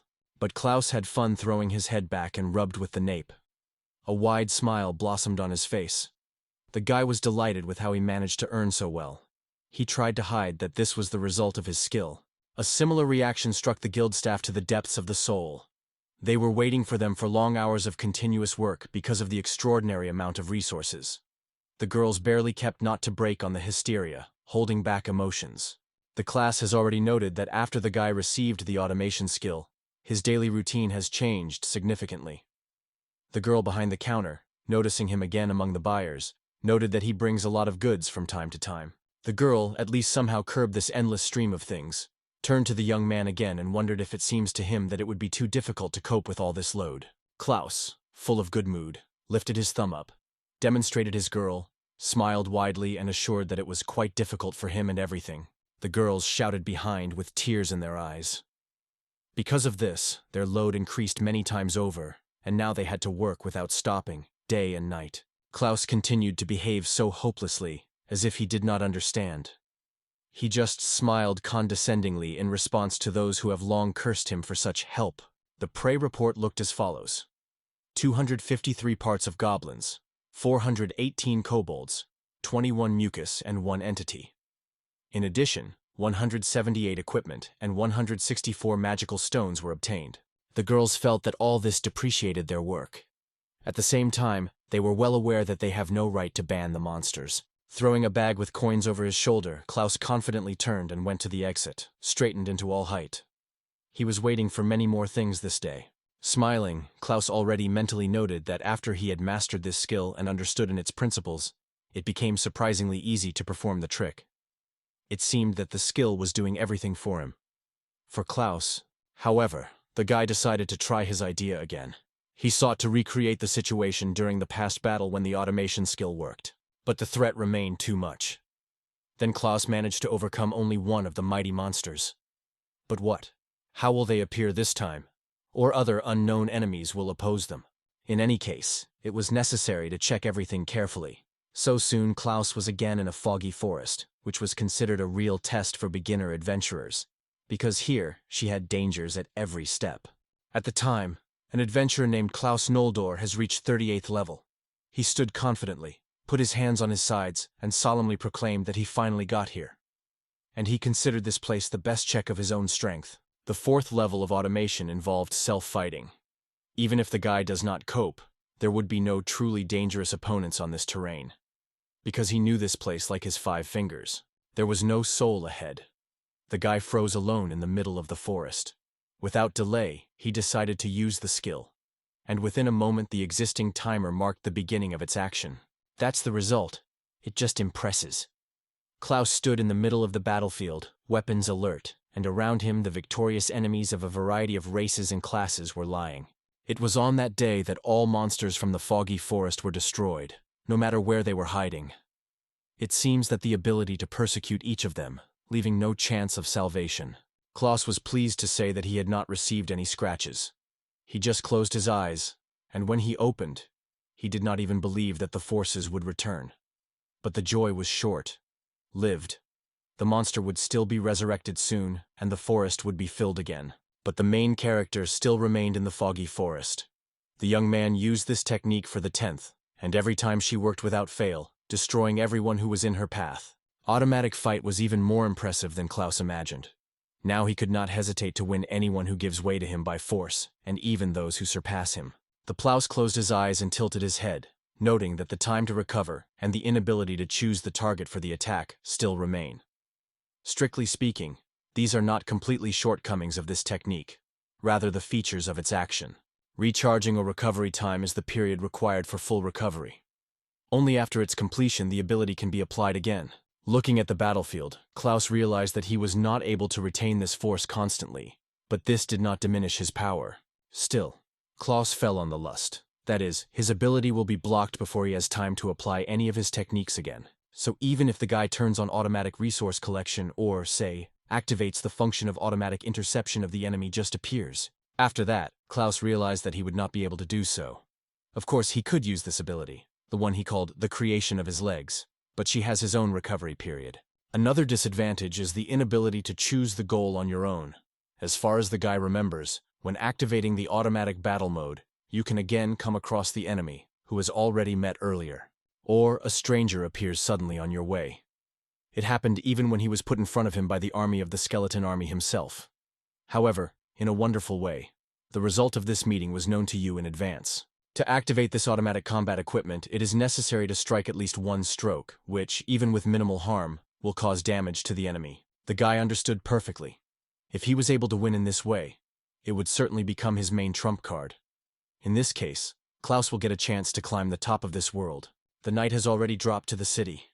Grasping the numerous stocks that he had time to accumulate, the guy leaped home slowly, filling his pockets on the way with shiny coins. Carefully opening the door, the guy looked back to his sister and immediately began to justify himself from the threshold. They say, so became interested in checking his skills that he lost his time. He also noted that heavy bags were very slowing down the young man. Just as the girl asked her sister whether she ate as a lightning speed Tadio flew right in Klaus. Klaus did not even have time to register, apologizing and assuring that he had already come, as this thing immediately crashed into his forehead, and therefore cleverly flew back directly to the hands of the forest. A fresh scratch was found on the boy's forehead, and this is definitely not a gift from today's invasion of monsters. Lisa went to the threshold and, waving her hand, reported that she was too late today. Lisa broke up even harder, although she was only 15. She was induced by the answer, reminding that Klaus promised to appear before today. The girl targeted the lady on the boy, forcing Klaus to close in herself, and announced that he would have to eat cold soup for punishment. The young man, in turn, exclaimed that he could explain everything. Liz repeated the words of his brother every time. He said he was too fascinated with something. When he finally finished the case in the yard, he noticed that the night had already fallen. The girl noted what happened to him constantly. When Klaus wondered where he knew everything from, the girl replied that she was just feeling the boy well. He rejoices that he acquires new skills, but should be careful not to suffer a serious injury again. The clowns were stunned when the girl unexpectedly remembered his clash with the skeletal general and salvation due to the healing elixir. It was then that Klaus thought that with the help of a state-of-the-art potion, all the troubles would remain behind. But nevertheless, fresh wounds were still visible on his body, and when she learned everything, she staged him a real pilgrim. Klaus lowered his gaze and smiled shyly, remembering that his younger sister was always just as caring as no other. He was justified all the time and apologized. The young man was in a confusion of the back of his back, assuring that he was not at risk now and was ready to honestly answer all her questions. She said in response that she could only forgive him in exchange for gifts. After that, the girl immediately added that if you buy a kitchen set, then only from Mithro it is truly special. Klaus mentioned that this is exactly the set that the girl noticed in the city, but he was costly expensive, as much as 12 golden ludi coins. The girl smiled, realizing that the guy kept her desire in memory. But Klaus noted that he could well buy it. However, Liz just laughed at the fact that they were preparing a dragon in it, and called it a real nonsense. However, she added, for the rich. A common thing. The girl slowly turned around, squeezing a wooden weapon in her hands, and said with a smile, this time she would roast not a dragon, but a cloho. Liz laughed ominously, secretly hinting to her brother that the next time he returned with a wound, he would already be waiting for a Mithrilov lady. He reached out, squeezing his teeth with pain, and confessed that he was experiencing unbearable pain. Nevertheless, she firmly said that, even if his brother would weep and apologize, she would not forgive. He had no right to risk so for such adventures. Then the girl turned sharply and asked if Klaus was accepting such conditions. She stressed that this is what his promise should concern, and if he breaks her, he will not be able to survive. Klaus lifted both hands, tilted his head silently and smiled humbly. So he made it clear that he promises not to take on. In addition, he assured, whatever happens, he will certainly return home to his dear and adored sister. Hearing this, the girl immediately alerted and began to look around. Klaus stood up and shook the dust carefully from the clothes. The guy acknowledged that the sister was right. If the stick bends, nothing will work out of it. Then Klaus briefly said he would go to the bathroom. But on the other hand, the guy was not going to stop there. Smiling, Klaus realized that this does not mean that he should bring his sister to rabies. After that, the guy turned to his sister, again called her love, and reported that his brother would also prefer to be warm. But in response, she exclaimed that she understood everything, and promised to warm up the dish until Klaus was in the bathroom. When they already settled at the table, he said with delight that today he was able to earn 27 gold coins. Liz praised this achievement, saying that it was cool. Klaus felt that he should make every effort, and then they will not need with his sister. In addition, Klaus was lucky to get another interesting thing. The next day, the man rapidly jumped outside and already relied on a visa, harnessed by an animal. The protagonist expected eagerly when he climbed on the street to boast of it immediately. The girl still came out, holding a small roll in her hands, and instantly shone a smile. She was sincerely wondered where Klaus could get it. Liz asked her brother what it was. She stretched him a box of bento, and Klaus exclaimed that it was the most recent freight donkey, which that person managed to rent in a guild. The girl leaned to the boy, her gaze slid behind his back. There was still a donkey. She noted that everything was clear with the cart, but does that mean that the guy decided to betray? Tao explained in response. He did it for the sake of the trip. The plow was swayed by the fact that this idea belongs to him. But the guy understood. It is not necessary to stop there, although it is not necessary to bring Liz to tears. The protagonist raised his head and stated that they would rely on a proven strategy, to look for friends. The girl was already shining with joy and exclaiming, "It is even possible with friends with friends." The guy noted that if you use the example, it would be easier to defeat the enemy, and it will be possible to distribute all things faster. In this way, he will be able to return home before and avoid reproach from Liz. The radius of their journeys will become even greater. Klaus noted that he was accustomed to working himself, and this approach did not like him. Hearing this, she lisked her palm to her mouth and asked him to be silent, not to upset herself at dawn. That is why the guy rented a donkey with a load. Now he will probably pay, and most of his present worries will disappear, and such an assistant will be enough. After that, the guy jumped on a cart and shouted loudly that he intended today to capture 3 objects at once. Liz looked around stunned. She couldn't believe her eyes. The guy sat down, encouraged his donkey cheerfully and pushed him forward, shouting that he would rush to the nearest desert meadow.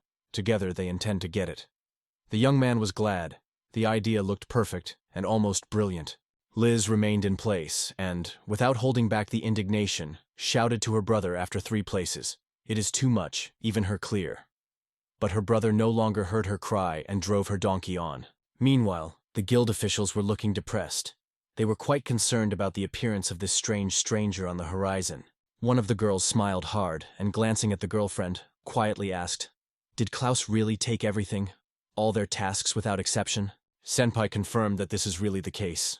Yesterday Klaus only acquired a task in a slim forest, and today he got 3 more. A poisonous swamp, a carbon mine in the evening, and the Sazi Valley. The first girl turned and, with her eyes shining, with a frantic smile, noted that it is simply impossible to go through all these trials in one day. Usually this number of tasks is a whole team, and then, not in one day. Someone, laughing, threw that the guy rented the donkey only for today. The girl who was sitting nearby said with a barely tangible trembling in his voice that the guy would overcome it all in just a few hours. But Taran just smiled, noting that others were too worried. The girl added that he was really weird, but he still did not use so much to cope with so many opponents. One of the dark-haired girls noted that the guy is creating real miracles lately. Taran added that if he now manages to turn the impossible into a possible one, they will look at his opinion about him.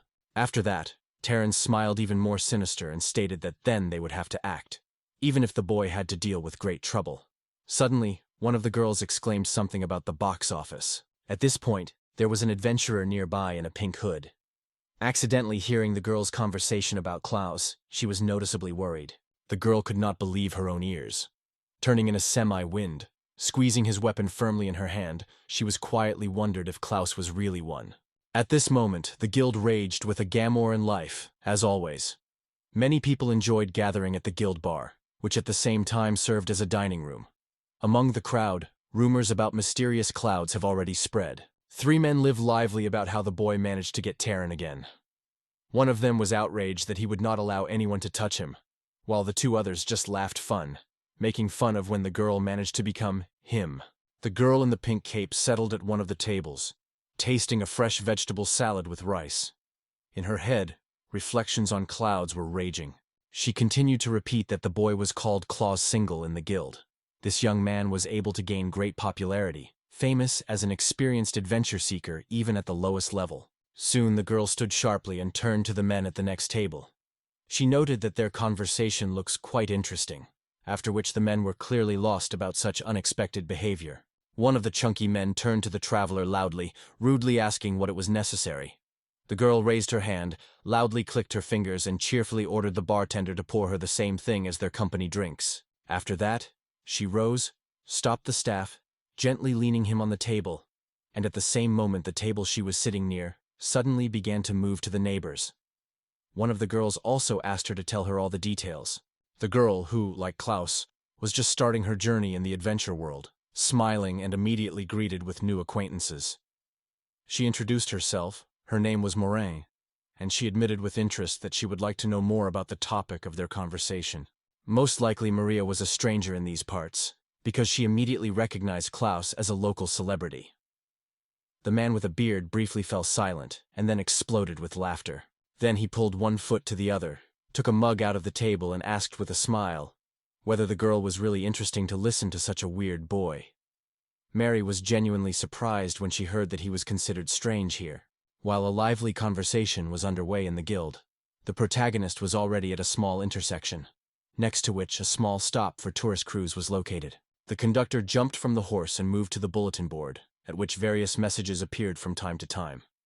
There was also a map of the surrounding area, from which it was possible to find out what and where it was.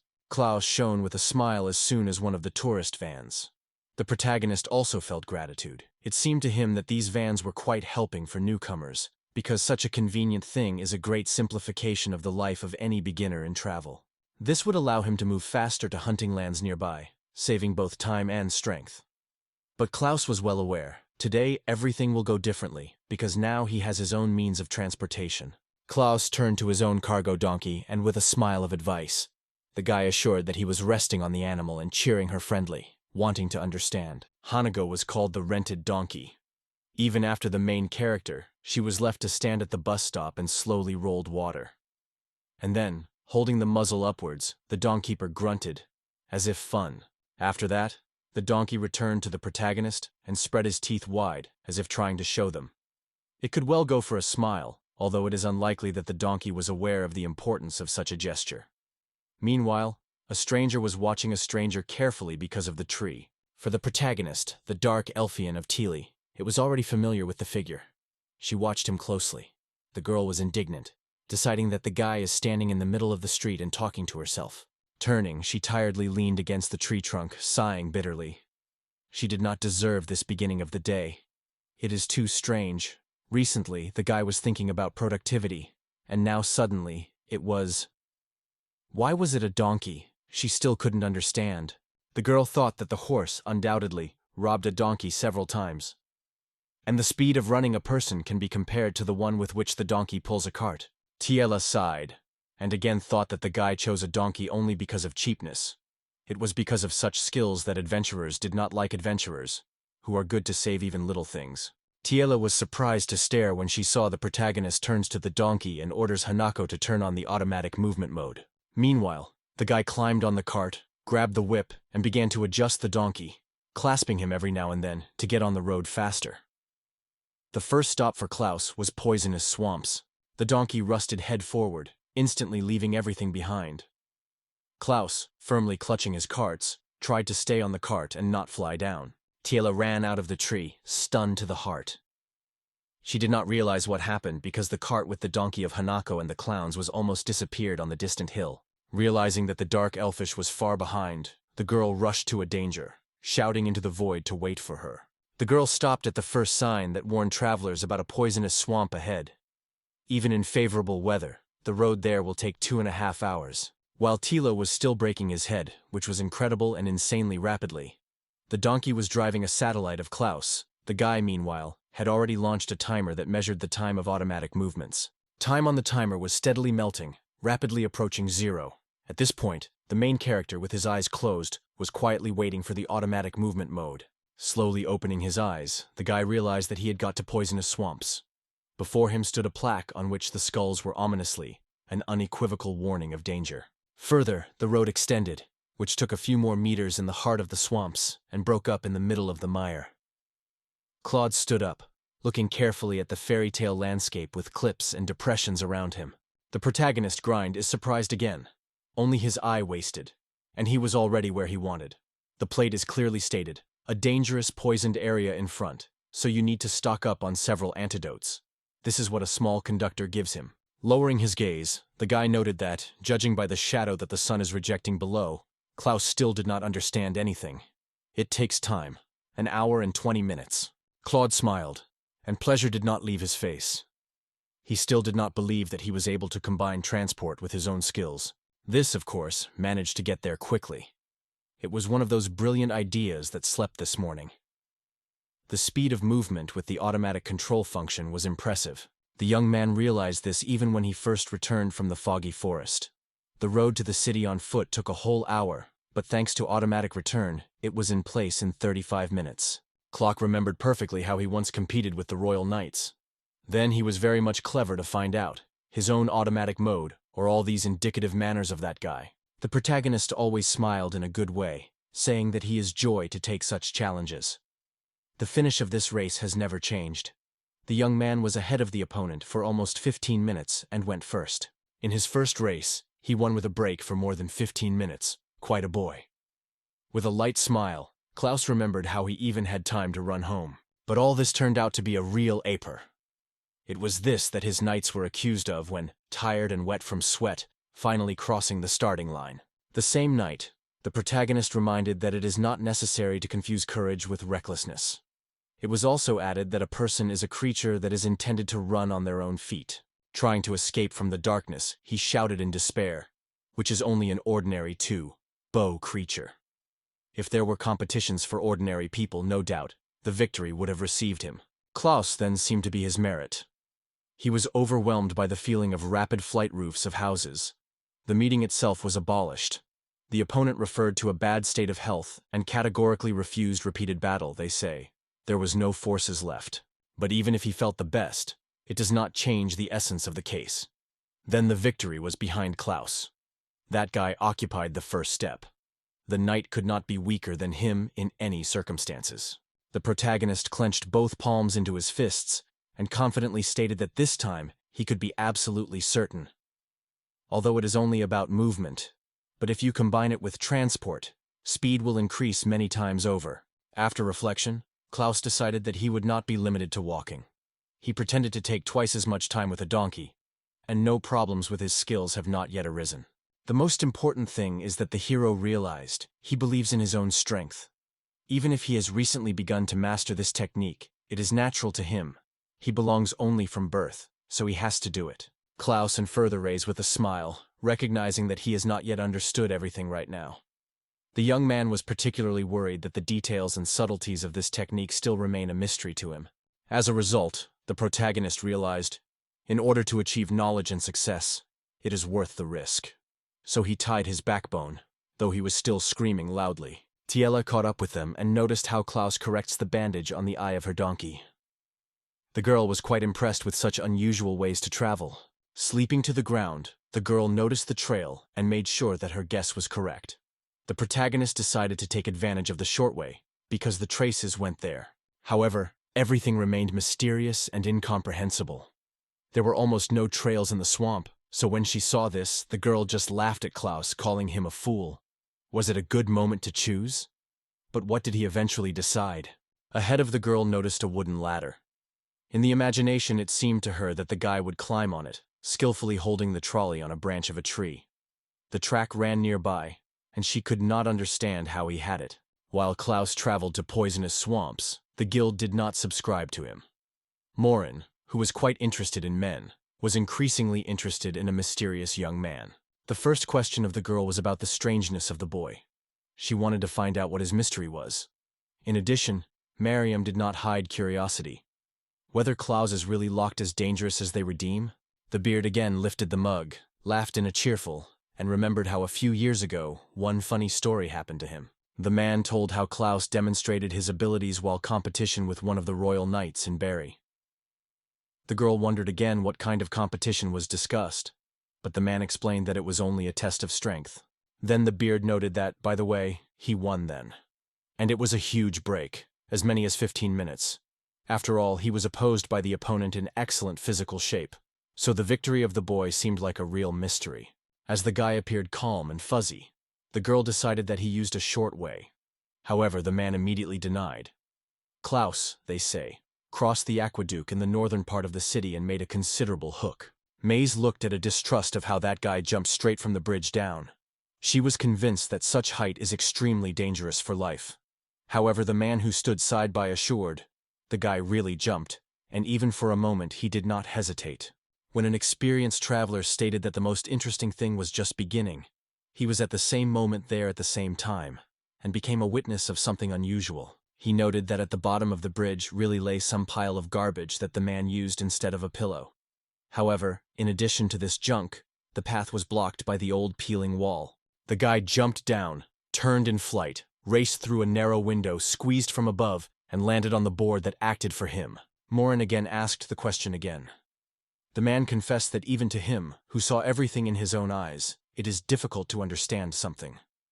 The window, through which KL jumped up, had the size of the human body, but at the same time was tight and narrow, quite unsuitable for such tricks. The young man acted surprisingly desperately. He did not delay the moments, did not doubt his decisions, but simply jumped forward. After completing the last task, the man only in surprise summed up that such weird people had not had to see. Morin silently rose from her place. The girl slowly cut the handbag and put something on the table that was ringing. These were 2 gold coins. The man, thankful to her for beer and little help, advised the girl to stay away and not let anyone too close. Morin thanked me and noted that the information heard was really useful for her. The girl corrected the cloak with a light movement and moved away, giving a stranger a smile. She said goodbye that, unfortunately, she is now working with Klaus, leaving her husband with a confused look behind. The one who told her this story asked Morin if she was really going to come to a meeting with him. The girl confirmed her intentions. Then he noted that it was time to pay for the information received. The girl turned sharply to the fun, and raising her voice said that she did not understand what he was talking about. In the meantime, the despair mentioned her previous proposal to treat them again, and without hesitation. Meanwhile, near the poisonous swamps, Klaus had already started to disassemble the trophy. Finally, catching up with the boy, Torelli witnessed his actions and stunned, without deciding to get out of the shelter. With surprise, her mouth was involuntarily opened, and her eyes almost jumped out of orbits. The whole crew in which Klaus was traveling was pasted with a variety of papers, which he had grabbed from the guild. These were tasks intended for the area where Klaus stopped. Klaus stood in front of a small segment of fabric, on which he carefully laid out all the collected trophies. Despite his young age, only 18 years, he has already reached the 41st level. The fulfillment of this mission brought him some more well-deserved levels from above. The list of tasks stated: to defeat frogs and snails, to collect 10 particles of caustic and burning water in 5 bottles. Klaus, straightening and filled with pride, announced that he had coped with everything. The quest was successfully completed. The young man was satisfied with how all the purchases fit into the cart. Boasting that his cart was quite capacious, he sang a fun tune under his nose. Near TL, she watched with horror what was happening, struck by the guy's speed and skill. Pressing her hand to her breast, she thought herself asked what it was just. The girl, watching the load, immediately felt that something was wrong here. For the first time in her life, she saw this. Before her, the real anger broke out. She was accused of being late for only an hour. She could not understand how he managed to cope with the task in just half an hour. Tiela was increasingly inflamed by anger, feeling perfectly. Something is clearly wrong with this guy. It seems that she could chase after him all day and not to understand how he manages to make a thing. If everything lasts, she will again have to confess her sister, who has no new information. In the meantime, Klaus has already got acquainted with the following task that will happen soon. The girl heard that the next stop, where the guy was going, the evening mine. Through the load, its movement may slow down somewhat, but even then, it will remain faster than the most ingest course of the L Fund. Tiela got a few bottles of a powerful recovery potion and began to drain them one by one. When a few bottles were emptied, she threw them against the ground, breaking into piles, and, gathering with forces, moved on. The girl hurried after the cart, deciding not to allow to underestimate herself. In the meantime, Claude exclaimed again, ordering to activate his automatic traffic skill. Only 6 hours passed, as the girl had already stood on a rocky ledge from which she looked to the valley. It was at this moment that Klaus's carrier was slowly rolled there. The guy was driving confidently and carefully, in no hurry. The guy carefully studied the task he had to accomplish here. The girl noted that Klaus is late. She has been waiting for him for a long time. Tiela was delighted with her own ingenuity and a bold idea that appeared in her head. Even Klaus was not so smart and could not ahead of her. He did not even notice that she had already passed one of the checkpoints and quickly headed to the Sarah Valley. The girl realized that she would not be able to get to her own. However, it provided many little things in advance. In addition, its route is gradually being restored in memory. It remembers stops, during which she rests every half an hour. And she is here. Recalling how the girl almost once refused, but still stopped on time. She shouted that for the sake of this task, she was ready for everything, only to accomplish it. Otherwise, she would not become the average adventurer. She watched him, hiding behind trees and numerous hinged signboards. The man, in the meantime, talked to his donkey, pushing it to move forward faster. Tiela watched them with a cunning smile, as if whispering not to let her in this case. The man encouraged his donkey, slowly approaching the final task for today. Tiela prepared to watch, winning. Now it's time to demonstrate his true skills. Again, a warning sign appeared in front of them. A dangerous area was waiting for travelers. Only a kilometer remained to the valley, and the entrance there was strictly forbidden by everyone without protective masks. The girl could not understand why Klaus was just standing and waiting. And the guy decided that sometimes it was worth at least occasionally to take control. He was surprised that this was happening here. Teal could not understand what the guy was saying. He explained that he would first turn on the automatic collection of resources and scroll the menu down. Outwardly, it seemed as if he were just dorming. However, that guy, who was fascinated by the search for the necessary tools for extraction, went with his eyes closed, and his hands were still working hard. He almost noticed Tiel, who stood away, stunned by fear. The main character persistently smashed the stone with a pick, not stopping for a moment. The girl covered her mouth with her hand so that she did not inadvertently break into the cry, and staring at it with anxiety, the young man stood a few meters away. The girl was surprised, because she had recently seen him below. And now, the weaker at first glance, the adventure seeker managed to catch up. Tiela could not understand whether this guy really was a common novice among adventurers, whether there was a mistake. Within a few blows, the stone slab began to crumble. The young man struck a few more times, then carefully removed from the debris an amazing fruit that glowed with a soft glow. Looking closer, the girl noticed how the guy got another fresh, high-quality mandragora. Tiela had already prepared to cover her ears, anticipating an unbearable cry. Mandragora is a mysterious plant that, if it is torn from the ground, gives out a cry, deadly dangerous for anyone who hears it. Her piercing voice has an effect within a radius of about 8 meters. Tiela was convinced that such pathetic adventure seekers simply could not exist. And this thought brought her to tears. The girl continued to be motionless in the valley of sadness, exhausted and almost without strength. It seemed to use all the potions for treatment, but Klaus had no idea of her presence and was already going to go away. When Claude's finally returned to the guild, it was slowly down. In guild, Taryn approached a leader who held several sheets. She was so passionate about their study that she did not notice anything around. These were a dossier of adventurers from the lower-level guild. Taryn also noted that it was time to take an exam to raise the middle-rank guild. The leader confessed that she was fascinating as he would behave. Taryn asked at first, but in a moment he guessed who was talking about. In response, the girl smiled cunningly. Taryn expressed the opinion that the boy had enough abilities to make a dignity. She considered his habit to act on its own the only obstacle. It could play with him an evil joke during the exam. The leader flipped the reports, sighed, and noted that in such circumstances, she could no longer keep him in a low position, because the guy has long been growing up and clearly deserved more. Guildmaster emphasized that even the most experienced guildman would not have overcome as much work in a week as he had time to do. Terrans noted that she may have to take strength, but the guy must take the exam. The leader also reported that Charlotte, which has a recommendation from Group A, applies for the exam. Nevertheless, it should not cause significant difficulties. The teacher said that with him, this group included several more people. Terran replied that she was clear and agreed with this advice. Then the girl reported that next week the exam was waiting for the exam. In those minutes, a stranger stood, turning his back to the next house. Returning to the interlocutor, the man quietly noted that he understood everything, and now he could go. He belonged to the elite group of Special Class A. One guy laughed, they say, did not appear here all ages. The man looked at the old photo on which another guy stood next to Klaus. His image was erased from this picture many years ago. The one who held the photo in his hands noted that he probably wanders out somewhere on the lower steps. It was Gaffin Cash, the head of the same team. With a smile on his mouth, he, remembering the guy, stated that Klaus is the weakest among the strongest in their Class A. Meanwhile, when wrapped in the darkness of the night, Klaus rushed towards the city, and secretly glad. Only in 2 travelers he will fall a generous hush, as many as 64 gold coins. And this is even without taking into account other heritage. Miriam wandered the streets of the city, shaking and squeezing the sky.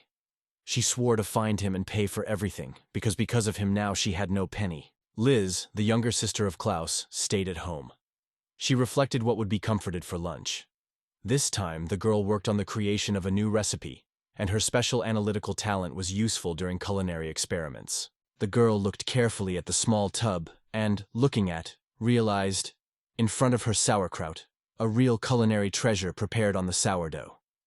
Its taste is always saturated and appetizing, so it was a great choice. Liz twisted a small cup with spices, smiling mysteriously, and said, to use the comb grip exactly what would give the cabbage a bright shade of taste. It is such a flavored greenery that our brother is a cloud.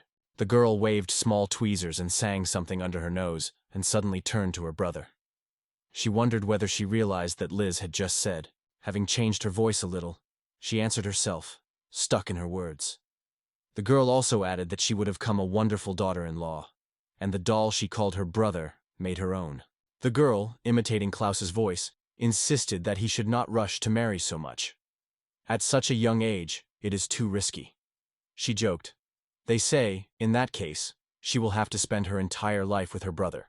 The doll was very simple. The towel should be twisted, folded in half, and bandaged.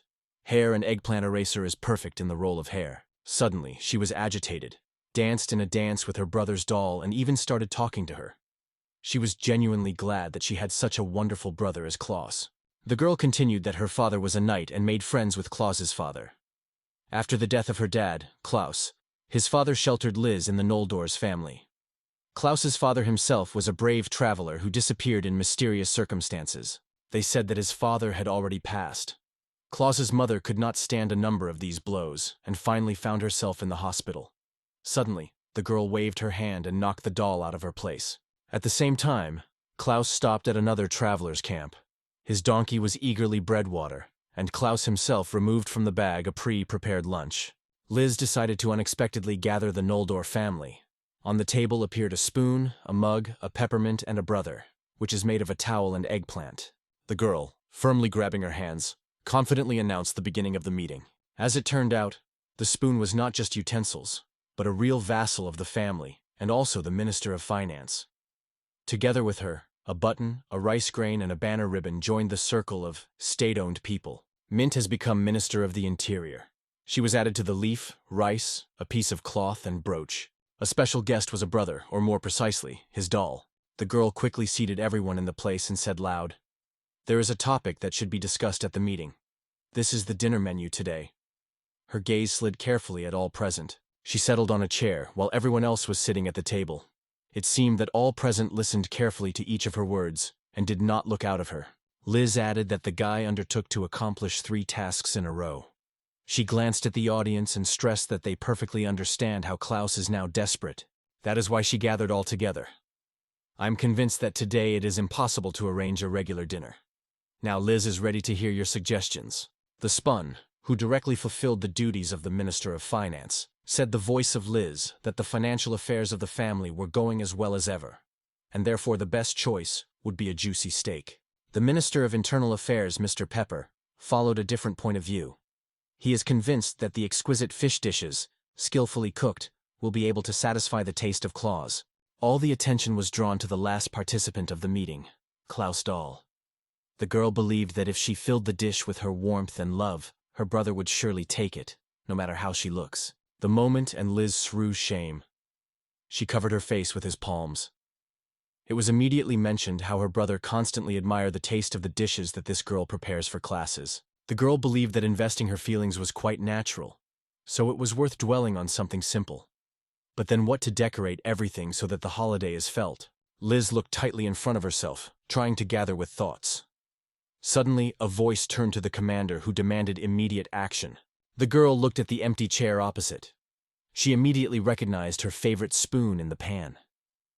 At the table, this spoon is always the rules of order, like a real general. It is rumored that Colonel General hinted that Clausen Joyce perceives food only when he is in a good mood. It seems that the girl forgot about it and did not weigh this feature. Lisa again twisted the memories of the event that happened 3 years ago. These thoughts began to worry the girl, causing her confusion and confusion. The girl mentally confessed that it was not easy to forget. It was already dark outside, and the weather was not comforted at all. It was raining from the sky. Liz, with a small package of shopping, finally returned home. Liz slowly removed outerwear and lighting light in every room. Klaus, meanwhile, sat in the middle, bowing his head to the table and not making a sound. On that day, Lisa noted that her brother should now be completely different, but did not have time to arrange where it was. Klaus briefly and without unnecessary explanations reported that he had released. The girl couldn't believe her ears. She asked, specifying whether it was about Gion's band. He was full of joy when he became their participant. A month ago, to all these events, everything looked completely different. The well-fed Cloud exclaimed happily that everything was surprisingly delicious. She added that the Jin's estate is preparing great dishes, but none of them comparatively with this taste. The girl brewed tea, carefully put a cup on the table, and slid her to her brother with a slight movement. Then she sat next to me, interested in everyone who concerns the estate. Liz suggested that right now Klaus is going on his studies there. 248. He mentioned it and immediately gave an affirmative answer. The smile swore on his face when the sudden thought of the event was sleeping. Further, Claude began to say that this mansion is actually ordinary, even slightly neglected, and is much inferior to standards. The conversation was joined by another guy who boasted, the floor was made of glass here. In his opinion, it looks cool. However, he noted that eternity would take order in such a mansion. The sister, embarrassed in curiosity, rushed to ask what you can do inside the Klaus mansion. She thought that he would also be allowed to join demonstration performances. The protagonist closed his eyes, tilted his head slightly, and smiled slyly. Clouds gave him memories of grueling workouts with the team. Everything was extremely difficult, and the long-awaited success did not come. In addition to practical training and training with teachers, the boys also plunged into the study of the anatomy of the monsters, disassembled various plants, studied the structure of maps and dungeons. The young man talked about it with tears in his eyes, unrestrained by mentioning the infinite number of lessons that were filled. And after that, the guy literally exploded with emotions and began to tell that his mentors were the most prominent knights adventurers. Every day he was waiting for grueling workouts, day by day, without rest. Liz was urgently asking the boy to stop plunging into memories. After that, he said that the demonstration took place once, and during the first match was defeated, less than in a moment. Smiling, the guy remembered what happened next. Jin came up and reached out, hanging over it. And Liz, sitting at the side, was alert for the dynamol. Gaines roasted and ordered Klaus to rise from the ground. He teasured further, mocking how long Klaus is going to be lying here. The protagonist raised his head, looked at Hein, and turned to him. He did not stop, holding his hand over the guy. He assured that they are special and have no equal.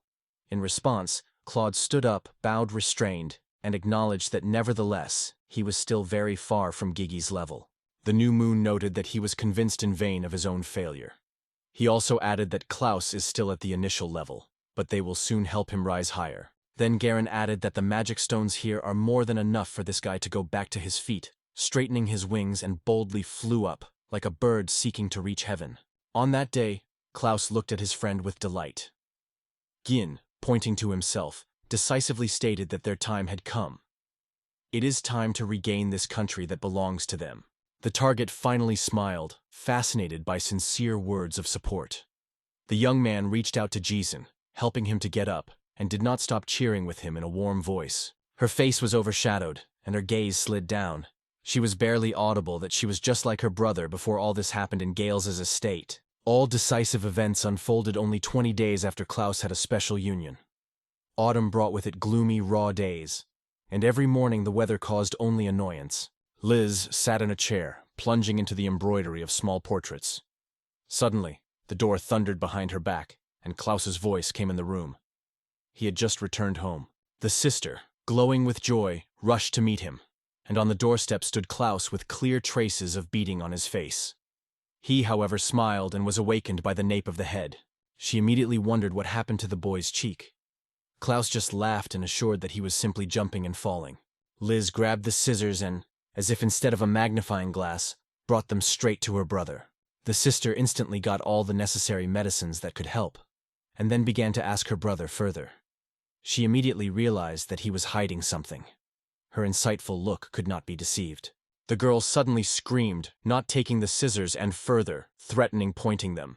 She exclaimed that even the fools would be obvious.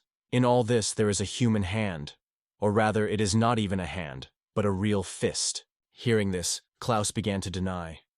Liz noted that every time their neighbor betrays his wife, it appears the same traces, and immediately he got on nuts. After that, everyone calmed down a little, and Klaus explained that it was not a fight at all. Just between him and Anna there was a small misunderstanding. That's how it happened. The case unfolded in the house of the title, where a special group gathered. Gin, wiping his weapon and closing his eyes, quietly said that he was not at all liked. Meanwhile, he kept away, carefully cleaning his weapon until everyone else enjoyed lunch and entertainment. The man standing near the counter with Klaus said it was not suitable. Klaus immediately asked what was talking about. He explained that the conversation concerns Gina and the examination for the middle rank in the guild. Hein noted that the essence of the task was to collect items for the guild over a limited time. He is convinced that they are still treated as newcomers despite being chosen. The man behind the counter, ripping his glasses from his face, noted that Gin, apparently, thought something unusual once he had started this conversation. It was Glenn Boghead. He added that they listened carefully to Gina, and it is a lot of impressions. He later confessed that he cannot tolerate the poor, whom he considers ordinary. Its exceptional ability is to change atoms. Such power is true uniqueness. Shelley Carmen immediately came to support him. The girl confidently stated that of course they would take this trial. That is why their debut performance should be truly bright and unforgettable. She liked this idea of the guys. Chele, for his part, suggested to emphasize that they deserve the highest title, not on some average distinction. Misaki Sarahi, another participant in the team, supported this opinion, noting that it is nice when they were given more attention than others. She also suggested trying to take the older level exam. The girl also turned and asked Klaus about her lemonade. Her ability, the gift of life. Unique. Gillen assured that their appearance would be striking. He carefully calculated the time that they unexpectedly emerged on the square and caused real panic. After that, the team will destroy all the monsters and stands in front of the crowd in the role of heroes. Overflowing with joy, he raised his hands up and spread them wide. However, when others heard his plan, they were amazed and surprised. Experienced teachers, Rhinefighter and able commander will be exercised. When Glenn asked the details, Jin remembered that Abel recently managed to catch the rock lizard. Chele was surprised that she was clear. The girl immediately suggested using this advantage. Mizzle. In general, the creatures generated in the dungeons rarely try to get out of them, although sometimes there are exceptions. Claude immediately jumped out of his place. While everyone was around together that it was a brilliant idea and picked them up in their hands, the guy was convinced that it was just a senseless joke. He immediately made it clear that they are clearly exaggerating and not worried. After these words, everyone was frozen and deep silence prevailed. It was at this moment that Gin said the name of Klaus. The guy, not knowing anything, smiling in anxiety that he was in mind. However, Gin clenched his hand firmly, activated his ability, and rapidly rushed towards Heise sharply stopped and hit him with his fist in the cheek. Clausen no idea had that it could happen. The protagonist was thrown a few meters by blow, and, flying back, he knocked down a dozen chairs near the bar. Stopping at the first level, it was possible to reduce and extend the flow of moment. It was the stop that was the basis. The first stage of time management. Klaus fell to the floor, confessing that he became even more scary. At that moment, Jin laughed and assured that it was only a joke. After that, he asked how Klaus feels. Jin noted that he suddenly flew a few meters. He once again clarified whether he was so far away. Having come to his senses, he asked him about his state of health. After that, he opened the door, helped the boy to go out, and asked the Rhine to take him home. When Gain had already left the room, the main character reached out to him several times and tried to call him, but he remained indifferent and did not pay any attention. That target was taken outside. Leaning on his knees in front of the estate, he tirelessly called the Gan. Only 10 days later did he finally leave her. Liz said that since then her brother has never smiled. He perceived these guys as his true comrades, until Gale did such a treacherous act. Later, Claude confessed that he was lucky with his chosen way, because it was then that he got a unique skill. But the fortune turned out to be variable. It soon left it. After that, the protagonist confessed to his sister, who seeks to stand up, because it was not in vain that he got this unique ability. The Plouse was comfortable on a chair, looking thoughtfully at the window. Liz, full of excitement, suddenly returned to him and looked with admiration. The girl closed her eyes, and her cheeks flooded with a blush. And in a moment, she decisively decided what she would do on you today: a wasteland. Liz said that her brother always seeks to show herself on the best side, even if you have to leave the team and act on their own. The girl leaned on the table and confessed that she may not have everything, but it is not yet a reason to lower her hands. She firmly decided to always support her brother with her dishes, so that he would not lose their faith in herself. Liz turned to all assistants in the kitchen, inviting her team to get the best dinner products from home. All assistants are comfortable at the table. Hearing her words, they suddenly came to life. Their eyes lit up with a sharp light of anticipation. The girl was seductive that she could have become the most aptitious and most desirable dish for the evening. She stopped instantly, clutching this idea on the root. All this seemed absolutely inappropriate. After that, the girl broke into a cry, confusedly referred to the kitchen appliances and asking where she had such ideas. She assured that there was nothing good about it, because it is too early. In her head began to appear more and more votes, whispering that time would come soon. She remembered that she should soon take an examination of rank. But, gathering with their forces, the girl tried to stop this stream of thoughts. The voices in her mind whispered tirelessly about her brother and his participation in the test. And she checked it again and again, not finding rest. After that, the girl exclaimed loudly, trying to reassure everyone around.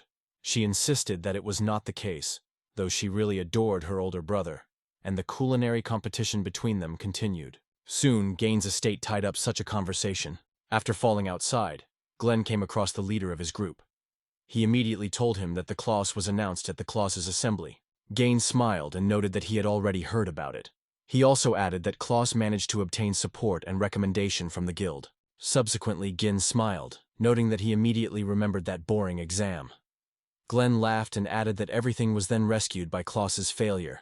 That is why it was accepted, as expected. Smiling, Goon noted that this is not enough, because now their newcomer will join the competition. That is why he was going to get real pleasure and really ignite. Terran turned to the boy and noted that he really gathered all the necessary things, and still had time to complete 3 tasks in one day. Even in the most difficult circumstances, at least 15 people would be required for this case. She grabbed the boy for clothes and stated with cold-blooded confidence, if so, he was already an end. But she immediately mastered herself, hastily adding that it was time to act. For the first time he heard words scared Klaus to the depths of the soul. A loud exclamation suddenly came from the guild. A girl named Terran was summoned to the 3rd reception. Klaus was not sure whether he had heard again this time. There was a statement from Kraus on the table in the 3rd reception. A special recommendation from the guild was also added to the documents. The guy was sitting at the table. 2 cups of tea were steaming in front of him, and he immersed himself in reading. The text stated that the application was submitted on his behalf as a novice traveler, and also supported the clan to which he belongs. The ram smiled widely, delicately folding her hands on her knees, and solemnly announced, "She greets Klaus." This recognition is a symbol that the guild truly values its power. The girl additionally reported that his activities were carefully analyzed during the last week. The guild made a separate decision to put the guy to the test, so they sincerely wish him success in the exam. Klaus, with anxiety, rubbed his face, wanted to ask the question again, but the girl ahead of him. She reassured once again his efforts were appreciated, and the guild decided to recommend it to participate in the exam. However, Klaus continued to look at the sheet, concentratedly reading his own records of his efforts and suggestions. At first he could not even believe his eyes, and in a moment, conquered by sincere joy, he jumped out of place. While the ram was sitting, playing playfully in his hands fan, the guy could not sit still. He jumped around the table and exclaimed him happily that he was finally noticed. He was overwhelmed by the joy because the guild directly transmitted his message to the clan. The girl asked Klaus not to make noise in the guild. After that, she noted that he undoubtedly made considerable efforts. It has been 3 years since she became a leader. All this time, the girl could not help but notice how much the guy changed. Now he does not seem a weak link among adventure seekers, because he made much more effort than anyone else. After that, the girl rises a little and the verse turns to a smiling guy. Taran is interested in whether he guessed for himself how much she worried about him all these 3 years. The girl was terribly reminded that she has repeatedly warned Klaus. It is better to stay away from the mighty monsters. However, he interfered again and again in cases where the danger was the biggest. After that, the guy without hesitation took 3 more new tasks in a row, finally losing her patience. Klaus tried to stop her, they say, hoped today to hear the words of praise, but Taran could no longer restrain himself and went to reproaches. She barely noticeably exposed her lumps in a mocking smile and stated with sarcasm that there was no need to reproach Klaus now. In her thoughts, the events of last week were raging, and an angry rage was scattered inside. Suddenly there was a click of the door handle. Frightened, Klaus looked around and saw that the door was locked from the outside. Meanwhile, Taran spoke, noticing how the guy always gets lost as soon as he gets in a matter. Tarrant was accelerating everything, constantly emphasizing that the collection of resources, first of all, an important task. However, it seems that he lacks a sense of measure. He does not know when to stop. The girl radiated some spooky energy. She noted that he seemed to be obsessed with self-destruction, and okay to go for all these tasks. Taran added that if he is delayed, be sure to call him and warn. Sandpie from Guild so carefully tried to rinse the boy's brains to force him to change his behavior that her morality did not subside for a long time. She spoke, not silent until the first sunlight was blinking. A few days have passed, and finally the fateful moment has come. An examination of an adventurer rank. Klaus was concentrated and collected because he was waiting for this event for 3 years. He was strongly straightened and declared with adhesive confidence that he finally got the place where the test would take place. There were many people gathered in the room who, like me, came to take an exam. Everyone moved slowly, discussed something with each other, and there was a noise around. Taran announced that it would call and distribute the task according to the queue. Suddenly, someone ran to the guy, pleasing herself till he finally found him.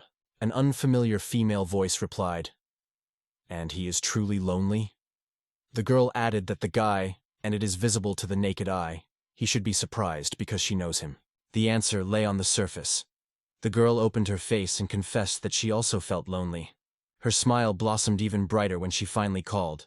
Marie. Maram, smiling inspired, shared his brilliant thought and suggested that our efforts join. While Marin was tormented by himself and the boy, Klaus slid his sheet and turned away. The girl became angry, began to wreck the boy with his fists, ordering him not to even think of her. Taran, meanwhile, called everyone in the hall to silence. After that, Taran focusedly noted that Klaus Tuner showed tolerance, because he is not alone. In response, Klaus barely smiled, whispered that he had a good cold shade in his voice. Morin tried stubbornly to convince Klaus, they say, both of them could be a couple. In response, Klaus advised her to leave him alone, emphasizing that she did not understand at all what he is so special and why it should be. The girl who sat behind warned Klaus. To tell him all the details I would have to explain too long.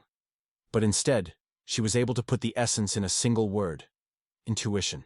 Klaus was quite sure that a real chance was opened. 3 years have passed since he left Gearing's band, and now he is not going to miss the opportunity that has finally fell out. After a small pause, Taran spoke. All attention was drawn to a girl who announced that the number 32 is Charlotte from the Special Communication Group. The mouse is stunned by hearing it. First, it is about his former group from which the guy left. And secondly, it seems, then they quickly managed to find a replacement. This cloud was gently moving, trying not to agree that Taryn had just said. Marie again confirmed her words, adding that Special Connection was a well-known team, because 3 years ago, they climbed to Class A. However, Klaus was more concerned about why they were invited here. Morin, for her part, noted that she heard, "Each of those present has special abilities." Taryn once again voiced the number of the participant, and then wondered if Charlotte was now in the gym. The girl also noted that if someone from Group A does not appear, this person would be disqualified. Gayans emerged in the hall suddenly, and one of them with Umilka reported their presence. The young man appealed to the container, asking to be careful with such loud statements and not rush. Gaskin stood just on the threshold, sparkling with armor and equipment from head to heels. His armor of shimps in the rays of light, attracting the views of all in the hall. All but Klaus, who intentionally turned away, not wanting to meet this man's eyes. Klaus clenched his teeth, trying to curb the excitement. The Gene, confidently stepping forward, told loudly how long he found himself here. It seems that 2 or even 3 years have passed. Garen confidently traveled to Taryn, suddenly noticing his former teammate. Going closer, he smiled cunningly, tightening the boy's name on his lips, as if hint, "I haven't disappeared from this place yet." Klaus stood, rushing out of anger. However, once again looking at the guy, he said that it was because of this that the worthless claws should be expelled, and so that the exile initiative to come from himself. 3 years ago, Klaus passed the room again, and accidentally heard Hurtgin complain the rest of the teams. How many more would they endure this inept friend? Then someone sharply stated that it had to be expelled for a long time, polishing the sword to such a shine that it could see his own reflection. The guy noted that he had heard the same words from other members of the team. Glenn has confirmed this, and added that the guy was already on the verge of his capabilities. Many believe that this guy undermines the good glory of the whole company. The magician of the team looked around and said that the leader himself was looked after. In response, the guy quit. He was going to go home. This was more like children's entertainment. They also mentioned the last expedition where the guy behaved, as if he belonged to the lowest stage. This was unacceptable in the community of special people. Finally, the girl suggested that if the Jinn does not dare to tell the boy about the decision of the team, she will gladly do it for him. Gin assured that it was superfluous. At this point, Klaus, standing at the door, heard every word. Heinz stared at his blade carefully and noted that it was this guy that the leader himself led his hand. If a company understands him, they seem to be striving to convey something. However, Gain noted that, given the words of the team, it seems that they hint at him. You do not know how to pick people, and the example of Claus is a vivid testimony. The guy who just claimed that everyone was ready to go to the end suddenly stated that now they would really leave everything as it is. He applied his unusual ability, and it immediately scared all present. Almost simultaneously, everyone began to deny, hotly convincing Gina in the opposite. The voices sounded confident. You can be certain, Jin, everything is not the way you think. And Galvat, hiding the sword in the vagina, only sighed and added, in this world there are really enough evil people. And then he stated that it was for this reason that they could not expel him on his own, even if he was absolutely unsuitable. It was necessary to organize everything so that the guy himself wanted to get away from them. Klaus, who was still at the door, also heard that all this would happen in the near future. After that, the guy added that during the next battle, they organized an incident. After that conversation, the events unfolded exactly as Gin predicted. It was bitter and unfortunate, and everything happened this way. They made every effort to get rid of this week as soon as possible in their group. It was then that Klaus was left with nothing. His money was appropriated, and everything was designed as if there was an accident. On that day, the upset Klaus left the group on his own, or as they called it, went at their own request. Klaus returned to Gellin and looked at him with an unconcealed disdain, mentally cursing a scoundrel and wanting to squeeze him just in his face. After that, Klaus mentioned the question of his presence here. Gathering with the spirit, he confidently stated that he was his hometown, and that he had no idea that Gin could forget here. After that, Klaus, without looking back, went to the opposite corner to move away, and drew dry that had nothing to do with Gillen. He advised him to leave this place as soon as possible. Gasona cheered the heard words. To soften the rudeness of Klaus a little, the guy explained that they came only to support his friend who was involved in the test. Having pulled his hair from tension, The leader of the special union noted that even the most reactive person in 2 years is able to obtain the title of average adventurer. Gas did not quench and continued to boast, offering to forget the past and truly enjoy this meeting. After that, he spread his hands and happily announced that Klaus finally appeared in the exam in 3 years. Gasing's words have already begun to cut Klaus' hearing. It became more and more difficult to endure this aside. The last thing Gaking said, he admitted that he could not but admire him. After that, the guy escaped forward, calling Gibran. However, Morin instantly became between them, preventing Klaus from being exposed to emotions and wrote it from a careless act in a timely manner. The girl confessed that she listened to the whole conversation, and then she firmly stated that although they are well-known adventurers of Class A, Klaus is her friend, and she will not allow him to offend him. The girl strongly stood in a battle stable and exclaimed angrily, which would not allow Gain to turn to her girlfriend in a similar tone. If he does not stop, he will have to deal with her. Heine reported loudly, referring to the girl that she could try to attack him if he has a desire. At that moment, Klaus felt some anxiety for the girl, and realized that it was time to intervene and calm the passion. The young man stood, squeezing his palm firmly. Klaus immediately realized he was preparing to use his strength and rush to offer his hand and heart. Gengen just shrugged, saying, "What else to expect from rural, simple and noisy intimacy?" Miriam exclaimed that she would win herself next time. The clouds grabbed the girl, reminding that soon their exit, so you should hurry, otherwise Taran will quarrel them for delay. The mouse was detained by Morin. It seemed to him that Geen was skillfully able to bring people to rabies. Moreover, he was convinced that Jean would easily raise his hand even if she annoyed him. Hugging Miriam, Klaus smiled and quietly said the words of gratitude. This seemed that she wanted, because the girl was now standing nearby and smiling gently. When Taran exclaimed the girl's number, 33, Morin had already raised her hand and reported loudly that she was going. She also hurried to add that they are now with Klaus in one team. Klaus did not understand what was happening right now. Taran pressed the record, and the guy exploded with loud protests, to which the head of the guild strictly ordered him to silence, and then solemnly announced the end of the call. The leader of the Class A feedback group has unexpectedly approached the new participant. Charlotte suggested that the resources discuss. Gin asked the girl not to disappear from his field of view. He later noted that she did not even realize the value of her own gift. The girl stretched him a piece of paper and reported that she had been called. Terrence rose and shook her head, and Morin stretched several worksheets to her. Charlotte pointed to the boy and noted that it was the leader who calls the center of the team every time. Gained smiled widely and confirmed that everything was. In addition, he advised the girl not to pay attention to him during the exam, because today this guy would certainly declare himself. The leader, without erecting smiles from his face, explained that the girl was their hidden trump card. And Charlotte, with a sly shade in her voice, noted that Klaus has some special aroma. Already on goodbye, she noted that he gives the impression of a person who, even after the impact, will quickly rise and will go on. The girl anticipated that the exam would not turn into the benefit of Jillian. Getting did not even pay attention to the girl's words. He just smiled and noted that at the moment he had everything perfectly. The girl was not right. All his ideas are gradually being realized. Everyone rushed to the door. Klaus, while silently looking at other participants, tried to find out whether he should beware of any of them more than all other dangers. When everyone gathered at the start, Klaus with Miriam rushed forward, only after hearing the Tarina command to start testing for the middle rank of adventurers. One of the lists show the following rare things: royal mushrooms, lower jaw, cave mucus fluid, small nuts, deer horn, leather keys, Salazar substitute, and red thread dawn. According to the guild rules, you could choose any 3 things from the list above, get them, and turn them back. Marie held a piece of paper in her hands and called Klaus. The girl asked him to look at her list. As many as 4 points were the same. The girl confidently leaned forward and reported that Klaus could consider the exam complete.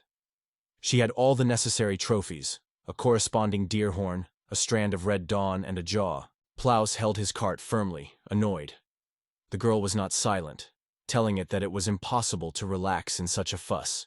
She insisted that time should be distributed wisely, otherwise they will not have time to gather all the necessary things. The girl, lifting her finger up, stated that she would start with a deer horn, because in her opinion, this task was the most difficult list. She also turned to Claude's, asking his thoughts. clouds hung a heavy, uninvited blanket. He stubbornly stared at the distance, unable to get rid of the thought that Meram is an unbearable, noisy boy who will not give him a moment of rest during the exam. After that, Klaus turned sharply and asked Morin to finally silence. The girl was offended and said that he did not ignore her. But the next moment Morin smiled, lifted his thumb up and announced that they were now a real team. The mouse sighed and reported that she had been fatally tired of all this. The young man decided that the moment had come to put this land, because he had already matured a plan. He chose a place in advance. Marin tried to understand what kind of skill the guy used, looking carefully at the screen. Klaus apologized and reported that he would continue himself. He then pressed the button to instantly move to the cemetery. Therefore, the automatic referral function to the cemetery has already turned on. She had a second level, and according to the rules, an hour had to arrive at her to accompany her destination. Sudi's eyelids lowered hard, and he only distinguished between Meram's thoughts. This guy seems to fall asleep. The next moment he was already in the cemetery. That's where they advised the team to go. The clown turned and smiled. It seemed to him that the whole eternity has passed since his last visit. But nothing has changed here. All the same as before. It is said that this cemetery has become a ghost. When the guy looked around, there was no trace left of Marin. He suggested that the girl apparently accidentally fell out of the trolley on the road. The donkey rushed as if all the winds were driven. However, Meram did not release the cart. She stubbornly clung to him, even inserting a staff into one of the cracks to stay. Hearing this, she angrily exclaimed that Klaus was worthless. Miriam noted that he could at least warn her. Claude exclaimed in response that he had long noticed what a stubborn this girl, who was constantly following him. The cemetery consisted of 2 tiers. Only living skeletons lived on the top. But a little deeper, underground, the well-known Klaus ghosts of medium and high levels were hidden. Since their goal was the lower jaw of Ghoul, they were not going to stop here for a long time. Morin, like a crazy lightning, flew forward and once after the skeletons, which was quite surprised by the guy. Klaus did not give up fiercely and defended himself. And the girl finally realized, he, it turns out, is not so bad. But to think it is quite logical. Because he, like her, is used to relying on himself. But in a moment Klaus stopped, realizing that he was not Klaus at all. After all, that man traveled for 3 years, while Marin went on the road immediately as soon as she got her ability. In addition, the guild appreciated the achievements, not status. Morin turned and asked Klaus.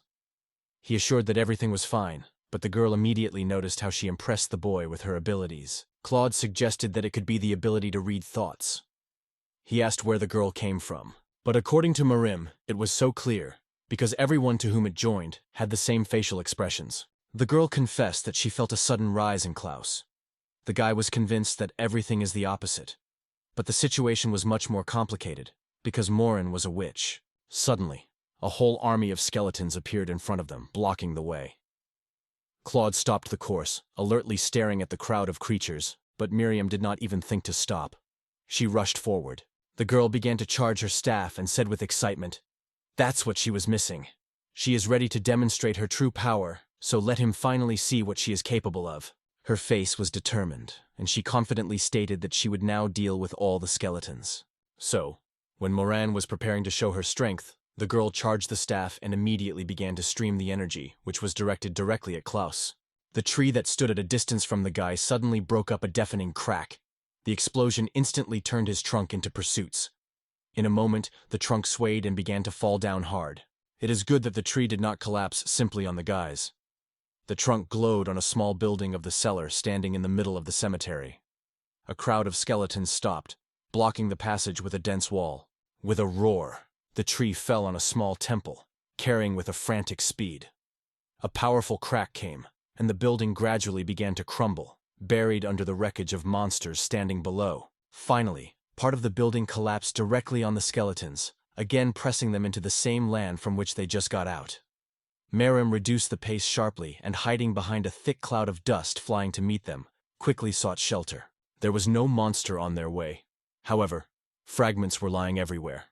Mary stood silently, still unable to understand how it happened at all, and Klaus, meanwhile, exclaimed hard without holding back emotions. After a man with a crazy look turned to Mary, squeezing a bone in his hand, which she had just reflected, he rushed to the girl with sinister slowness. At this point, the beam only lightly touched the clouds, burning the top of his hair. Miriam immediately pointed to herself, boasted happily that everything succeeded, and asked Klaus what he thinks about it. He rushed to her instantly. She urged him to calm down, and then explained that she did not deliberately. Part of the crypt remained intact, while the destroyed part of it has been filled with enemies. Klaus quickly left this place without baking. The girl rushed to catch up with the boy, insisting that she pleaded guilty and would continue to be careful. However, he, angry, shouted sharply to Morin, telling her to stay away. But she did not retreat, and reminded that they were friends. After that, she noted that they managed to destroy more than 10 skeletons at once, saving a lot of time. Claude just sighed. It is not so important, because the girl almost reduced his age. Marin laughed, imagining her skeletons and ghosts. The girl also assured that these creatures are only regular monsters, which they have to overcome, because everyone is afraid of flames. At the same time, she promised that this time she would inevitably prove her strength. Klaus squeezed his fist, grunting that, most likely, he would be burned alive after that. It seemed to him that he was already beginning to understand why Marin was staying away from all. The protagonist demonstratively coiled several times to attract attention, and immediately turned to Mary. He then reported that he had a serious conversation. In response, the girl wondered what happened here. Klaus turned back to her and said sharply that Marin should listen to him. Suddenly, they noticed that the entrance to the dungeon was blocked by several detachments, and in the open air, a group of impatient adventurers gathered before the entrance. Klaus was overwhelmed by the indignation of what he saw. Morin regretted that now they were unlikely to get there. Suddenly, a voice came to the side, announcing that the passage was urgently blocked. A man with a cradle sat on a massive tombstone. Confirming his words, he gestured to the side, they say. In the hall of the boss found a high-level enemy. After that, he added that the guild representatives had too exaggerated the threat and decided to completely close the entrance to everyone. Suddenly, everyone noticed something unusual and turned together to the entrance. The people standing at the door seemed protection. They clearly defended someone. The fog gradually scattered. Klaus exploded with indignation, stating that it was a normal cleaning of the dungeon, and therefore, someone else had already destroyed the boss. But Miriam suspiciously looked around and wondered if the weather was not changing now. Klaus lowered his head gloomily and replied that this is possible only if absolutely all monsters disappear without a trace. After that, Klaus noted that this applies to their purpose. So entrance is currently losing any meaning. The protagonist came off and voiced his surprise. It was unclear to him why this man was removed in the crypt. A man slowly appeared from the dungeon. Klaus continued to look at him other than the rest of those present, who smiled joyfully. Greeted by a member of the elite group with a special connection of Class A, Wizard asked if it was the same man discussed. And at that moment Glenn came out of the dungeon. His face was illuminated by a wide smile, and in his hand he triumphantly carried the skull of the strongest monster defeated in the boss hall. The girl looked at the main character in surprise. In the meantime, Klaus loudly named the name of a man who had just emerged from the crypt. She hurried to ask if he was familiar to him, and received an affirmative answer. The protagonist said that 18-year-old Glenn Bogus stands in front of them. He also added that Glenn is his former teammate. Noticing Klaus in the crowd, Glenn immediately recognized him, turned and smiled, quit. Like, how long had it been from their last meeting? In addition, he noted that the guy did not change at all and still fits perfectly into this neglected, worthless place. Claude shouted loudly that Glenn seemed to get lost, and then directly asked him, what did the A-class adventurer forgot here? Claude understood perfectly. These two clearly try to spoil him plans. Glenn laughed, joining that Klaus was probably a fool if he asked such questions. At the same time, he stressed that he was just trying to help him. While Glenn went down, Klaus, with his fists squeezed, demanded explanation. What kind of help did he need? In response, Glenn said that Gin is one of the jury members in this test. It is he who will monitor the actions of all participants and follow their behavior. Then he paid attention to a girl in whose hands lay a tray with a skull. Glenn noted that the adventurer was incredibly lucky. Today, a high-level boss appeared here, and it was he who managed to overcome it. Glenn laughed and assured that Klaus should not thank him. He added that Klaus did not even imagine how many lives would cost him this adventure if not for his help. After that, Glenn laughed loudly and warned the boy to prepare, because such accidents would happen in the future. So the young man should try to grasp at least one thing. Glenn approached his horse and asked the girl where they were keeping the way. In the meantime, Claude called him after, trying to find out what it means. However, Glenn had already directed the horse to the flow of the Red Mountain and disappeared in the distance, leaving all the questions behind. Klaus began to be angry, and the thoughts flashed in his head. Did this company take up the old thing again? To mock it? Klaus was no longer going to endure. Miriam could not understand what was happening. She did not understand Glenn's words, his intentions, and the meaning of all this. Klaus, if frankly, also confessed that nothing would not be squeezed. Klaus confessed that he would not mean Glenn. He was annoying him. He should not allow this bold type to disrupt the exam. Klaus was deeply convinced that Glenna at least hurt himself. The main character thought for a moment, choosing a further step. He understood well. He would not stop him. So it was necessary to invent how to act in this situation in order to be in his favor. Grasping his bag, the guy exclaimed that he was not a joke at all. After that, he sharply turned and went in the opposite direction, adding an interesting idea on the go. Miriam remained in place, watching him moving away. The guy jumped sharply on his cart and decided, if someone is going to overtake him, then he will be himself. Angry opened the skills panel. He stated that he activates the automatic function at full capacity. Continuing to flip through the panel, Klaus laughed and called on his actions closely. He promised to show how much he changed, and at that moment, he activated the field of skills. Meanwhile, another special communication searcher has already taken a position near the other dungeon, spread at the foot of the mountain. This is what the place covered with secrets was deeply hidden among the glittering ogres. The entire field was littered with bright flowers that opened their petals and stretched to a gentle, warm sun. But soon the weather changed dramatically. The sky was clouding and heavy rain began to envelop this beauty, gradually hiding it from the eyes. In the middle of the spring, suddenly covered with snow. A girl with a special gift, who could change the weather, rose to a stone and began to use her strength. Focus with special movements, the girl lingered a little more in tension, and then suddenly raised her hands up. A blizzard and a crazy blizzard exploded on the street. The girl laughed, and then stated that Klaus seems to be a complete fool. Watching the guy approaching, she added that Gaison was well aware of what he was capable of. She did not silence for a moment, inviting the clouds to flew to her sooner and plunge into her cold embrace. Meanwhile, both the weather and the forest along the rise to the foot were becoming more harsh. The trail enveloped fluffy snow. The angry Yeti began to descend from the mountains, and the girl crawled not only to freeze not only Klaus's body, but also his soul. In the meantime, with his eyes closed, he was constantly rushing forward, making her way further and further. Until a larger check for newcomers, the gilding of the adventure was a lot of fuss. Meanwhile, a surprisingly fascinating conversation was surprisingly in the guest room. The two guards who were put by the Jean were carefully carried. In the hallway steps were taken, and the guards turned sharply. They catch the sounds of a message about someone's arrival. The tasks have already completed the Rhine with Glenn. Glenn was responsible for subordination and destroyed all leaders in the area. The Rhine also participated in the clearing. None of the leaders in its sector survived. When they entered the room, they immediately reported that they had followed all Gain's instructions. The Rhine added that its task was also completed successfully. Guest and Gain praised them, noting that they managed to cope and showed up vigilance. Meanwhile, Hess was inseparably stared at the map of the area deployed in front of him on the table. Glenn jokingly noted that this task is so simple that he almost naked. He wondered if they were all right, and Jean answered it in the affirmative. Before them lay a sheet with the tasks of Klaus, where they crossed the trials that he could not solve. Glenn noted that there is little left. Gain smiled widely and solemnly said that Klaus had nothing left. Thinking for a moment, he once again cast his gaze on the documents and added, "The same fate befell the little gallows as it was." Glenn noted that the detachment of mercenaries was ordered to clean all the low-level dungeons near the city, just like those places left by persons with a special contract. Going to the window, Jin sighed, saying that only the most difficult dungeons remained. For them, it is a trifle, like 2 fingers on the asphalt. However, all their fate depends on some senseless exam.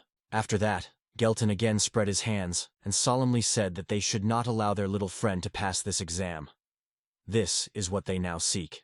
Glenn smiled, casting a look at his leader. Without hesitation, he confirmed that he quite agreed that this year the test seemed too easy. So at the beginning, they really avoided some dangers. The boss confessed that he had a completely different opinion. Glenn believed that Hein had taken this only from boredom. Even the leader stopped the time to look carefully at the list of tasks. The general and then smiled, listening carefully to Glenn. When the theologian mentioned that their leader had invested a lot of strength and resources in this case, the generation only abandoned. For him, Klaus, no more than a small insect. Considering the issues deeper, Jin emphasized that they continue to be elected, so they use numerous privileges. After that, he translated the conversation from the worthless aristocrats, stopping in detail on this topic. Glenn laughed, joking that she was acting on behalf of his grandmother, who almost came out of the world from indignation. Dean then stated that only the strongest worthy to live, and noted that such a test would have appealed to her. They were always different from others. Even after the successful passing of the exam, Glenn was indifferent too.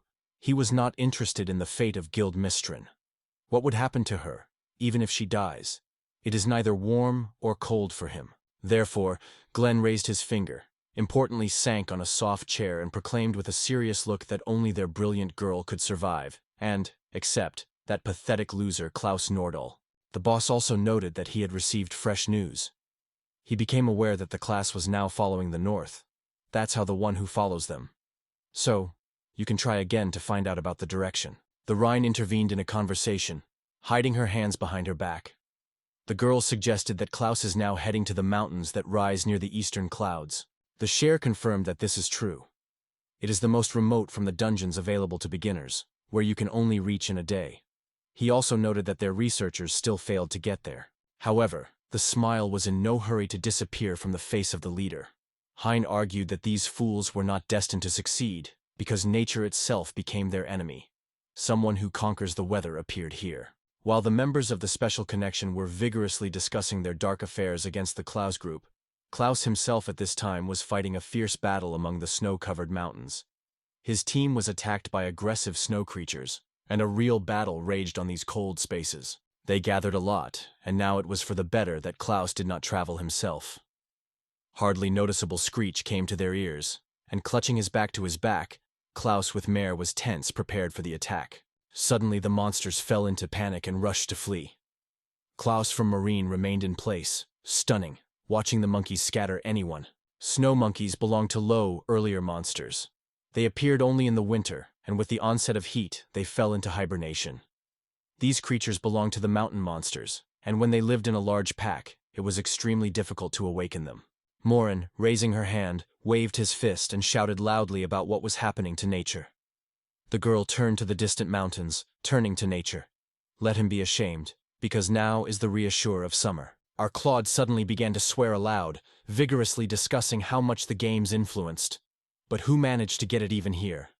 Marin looked around and heard Claude saying that the snow had not fallen on its own. Someone managed to arrange it. They stood on a high ledge, where a wonderful panorama opened. Claude confirmed that everything was visible, and, stretching his hand sideways, asked Morin to look there, to the sky. A certain area was clearly visible beyond the line where the magic was scattered. Then Klaus noted that he knew only one person capable of this, to curb the weather and carry out such witchcraft. The name of this person is Shane Carme. Klaus also mentioned that 3 years ago this girl was extremely capable. At the initial level of her gift, she with unmistakable accuracy involved the weather and already reached the second level, was able to manage it. After that, Klaus wondered. No one had no idea that the girl's abilities could have developed so incredibly during this time. Marin still remained thinking. It was then that Nordahl noted that there is another important circumstance. The young man squeezed his bag firmly in his hand and the other quickly opened the skill panel. Klaus waved his hand, after which the system began to collect resources on its own. Reflecting on the panel, Klaus wondered if this special connection was really aware of its growth. Now its automatic collection of resources works in any weather, and it can easily replenish nuts and apples. However, frost remained a real obstacle. After the packaging, we'll have to spend 2 hours, 55 minutes, and 18 seconds. Whether it is enough after this time to everything else, it is only necessary to guess. Klaus thought for a moment, and then smiled trickily. In fact, he was unnecessary to think. It was necessary to act immediately without spending a minute. Mage stood side by side and watched Klaus, who was silent, delving into his own reflections. The girl wondered what plans had Nodal. The girl suddenly grabbed the boy by her shoulder and confessed that she did not imagine what he thinks now. However, she firmly stated that it is not worth the risk of Russia. She warned that they could make a fatal mistake that would lead to unfortunate consequences. Klaus calmly reported that he completely shares this opinion. Then the guy added that Mary is better to return, because with her appearance the situation could become much more tense. Miriam gently returned to Klaus. Nordal advised her to try at least for a short time. After that, the guy admired that during their joint trip he found an unusual and amazing thing. Klaus confessed that he likes to fight next to her, standing side by side in fierce fights. In addition, with a barely noticeable irony added, "It is nice when there is someone who is at least a little capable of protecting your rear." Marin continued Klaus, but severe notes appeared in his voice, and in the end the guy said quite rigidly. Klaus replied that all his life was single, and it would remain. After that, he exclaimed that using her skill, he would leave Marine far behind, so it is better for her to return immediately. Finally, Klaus exclaimed loudly, ordered to activate the function of automatic collection of the 3rd level. The place where the guy had just stood suddenly exploded with a snow fountain that flew up like a real geyser. Marie's efforts of his will, and then slowly opened them, one by one. The girl immediately noticed that there was no one in the place where Klaus had just stood. Marum was lonely among the forest, which was dusty. Smoking the name of her friend, the girl tried to understand where he went. After that, she called on Klaus even louder, pleading for him to return to her. However, the guy has already gone far. The collection function led it to the cave in the mountains, where Klaus came across something interesting. The counter slowly floated to 0, and the guy gradually opened his eyes. This indicated that the skill had done its business, and Klaus finally came to his senses. The young man stood in front of the bush, on which caramel apples were ripe, covered with a bizarre pattern. Klaus lowered his eyes and noticed that 5 fruits were already in his hands, just as much as the list required. Klaus did not hold back joy. Finally, his first task was recognized as accomplished. With a smile, he began to put apples to the bag, satisfied that everything was going better than expected. Now he had to think about the next step. Suddenly, he was alarmed by a loud appeal. Someone was approaching him, stealing the path in crunchy snow. As it turned out, the apple shrub was located quite near the place where they had just stood with Morin. Noticing him, the girl went to meet the guy without hesitation. Klaus, meanwhile, thought hard how to proceed. On the face of Moran, 2 opposite feelings were clearly struggling: fear and anger. Of course, she could not allow Klaus to leave the girl in the middle of the fierce winter, even in the world where the monster is chatting everywhere. There were 2.5 hours ahead of the way, so there was no doubt that Morin would be demolished and unlikely to continue to follow the guy. He said goodbye to Mary, jokingly advising her to keep her cold. He only caught a short phrase to stop, but it was not necessary to delay. Only the period of recovery of the end. The guy instantly turned on the function of automatic collection, and immediately the countdown began. Waking up, Klaus looked around. The guy realized that the skill was over, so he opened his eyes. However, why did he still see anything yet? The only thing Klaus felt was the crazy icy wind that pierced his hands. Suddenly, under his fingers, he felt something small and firm. Klaus was surprised, and then realized that it was a nut. Klaus was almost hiding the nut in his purse, when he suddenly changed the decision. "You should try to use the magic stone that was lying somewhere nearby." So the guy exclaimed loudly, urging the light to appear. The red stone light up with bright light, and the guy suddenly found himself in the open. Snow hooks were visible around, and a medium-sized tree stood nearby. As soon as the guy rejoiced, as he immediately noticed, the snow drifts around were in fact a giant snowiness that woke up from the ray of light and began to growly. It was a completely unexpected course of events. Klaus, without moving from the place, then illuminated the path, and the evil paws of Yeti continued to reach a boy with a magic stone. Meanwhile, Marin focusedly accumulated magical energy on her spacing, and in her eyes she burned true determination. The girl was preparing to strike a powerful blow that required considerable strength. The girl stood the edge of the abyss without stopping. Klaus appeared on the other side. He noticed her and cast a wary look, suspecting that he had annoyed the girl. Marima fell to a cry, trying to warn Klaus of the deadly threat that had already breathed him into the back of his back. It took a few seconds before Nordal realized that he also found himself on the hair of danger. The guy only managed to make a fuzzy sound in response to the cry of Morin. In a moment, the attack rapidly rushed at him, and Klaus immediately began to retreat, trying to evade, pressing against the ground and sliding further forward. Klaus noticed how Morin's ball flies straight into a monster that stood almost close to the guy. Nordal has not yet realized how to get out of this trap. The giant ball of magical energy, escaping from the girl's staff, kissed a loud blow simply in the chest of one of Yeti standing in the middle. Klaus instinctively closed his face with his hand and heavily settled in loose snow. Marin still stayed on the other side of his girlfriend. The girl screamed to the monster, forcing them to pay attention to herself and get away from Klaus. Klaus looked around in a confusion, not believing his eyes. Meanwhile, the girl shouted desperately, repeating that she would not give her companion in other people's hands. One with Jedi suddenly quarreled. His battle call came down to his ears pain, and at that moment the monsters rushed directly at Marina, who was frightened by the pole. Klaus still lay in the snow, in vain trying to get up. Moran persistently persuaded him to climb and run away until the enemies were finally recovered. Seti, which was affected by the explosive, was almost not injured. She glanced at the magician. Grabbing the nearest piece of deck, Yeti lifted him over his head, preparing to throw. Maram immediately realized that this goal was herself, and the girl realized her affairs were quite bad. The whirlwind of the snow monster threw the fragment of a deck, which was broken by Morin's magic, and hit the target directly. The girl was thrown away, but she stubbornly did not release the weapon from her hands. From such a blow, Morin seemed to be petrified. She lay in the snow, barely audibly moaning with the pain caused by a collision with a massive frozen deck. The clowns came closer and noticed that the girl was still breathing. One of them noted to himself that she was quite lucky. The snow that covered the earth softened the fall and saved it from death. The Yeti was getting closer, and new brothers have just joined their company. Now they were about 6, and everyone did not look at the girl standing on the opposite slope. Recruitment of Yeti shouted again. They began to jump again, trying to move to the other side and deal with their abusers. The Plaws rapidly jumped and looked around, watching the behavior of the monsters carefully. Those seemed not noticed at all. Without delaying seconds, they rushed in the opposite direction.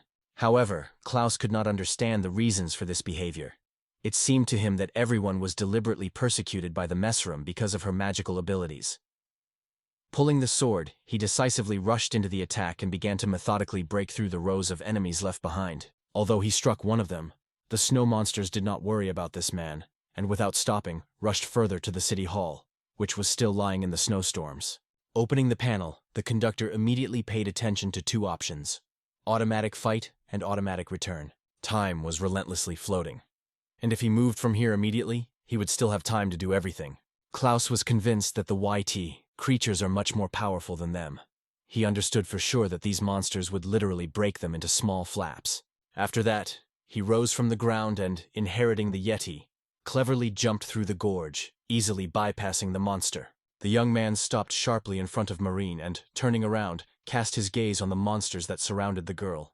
While the mouse opened its panel again and turned on the automatic battle mode, the guy warned, "It is only now, but she should remember. Mouse is not a friend." The goal of the battle appeared on the screen: to overcome a snowy giant, but there were 8 such opponents. The protruding was delayed for 10.5 minutes, and only with a great effort, Marin finally said the name Nordal. 138. Klaus cast a strict look at the monsters of the highest rank, and strongly stated that Marin would not give them. In addition, the guy reassured the girl. It was necessary to suffer quite a little. Only 10.5 minutes. This should help Klaus strengthen his position. However, he reminded the girl, they should not be considered friends. The adventurer always has the right to choose his way, and not the fact that he will throw everything for her, especially if he does not give it anything. But despite everything, Klaus is ready to go for it. The Yeti scattered around, taking 2 fighters with them in their company. Klaus raised his hand, getting ready to apply his automatic fighting skill. Meanwhile, Maram monitored the development of events. Everything unfolded in an instant.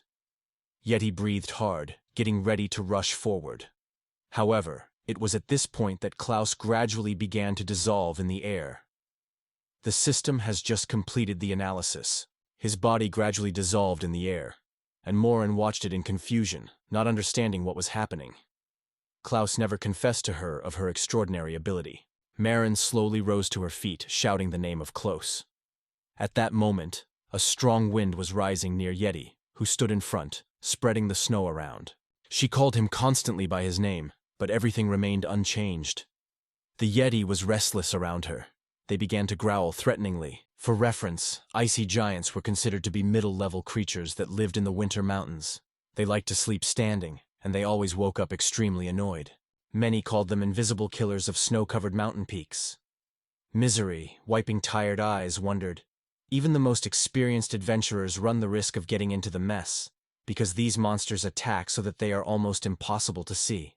Maren, without following Klaus, understood that the situation became threatening.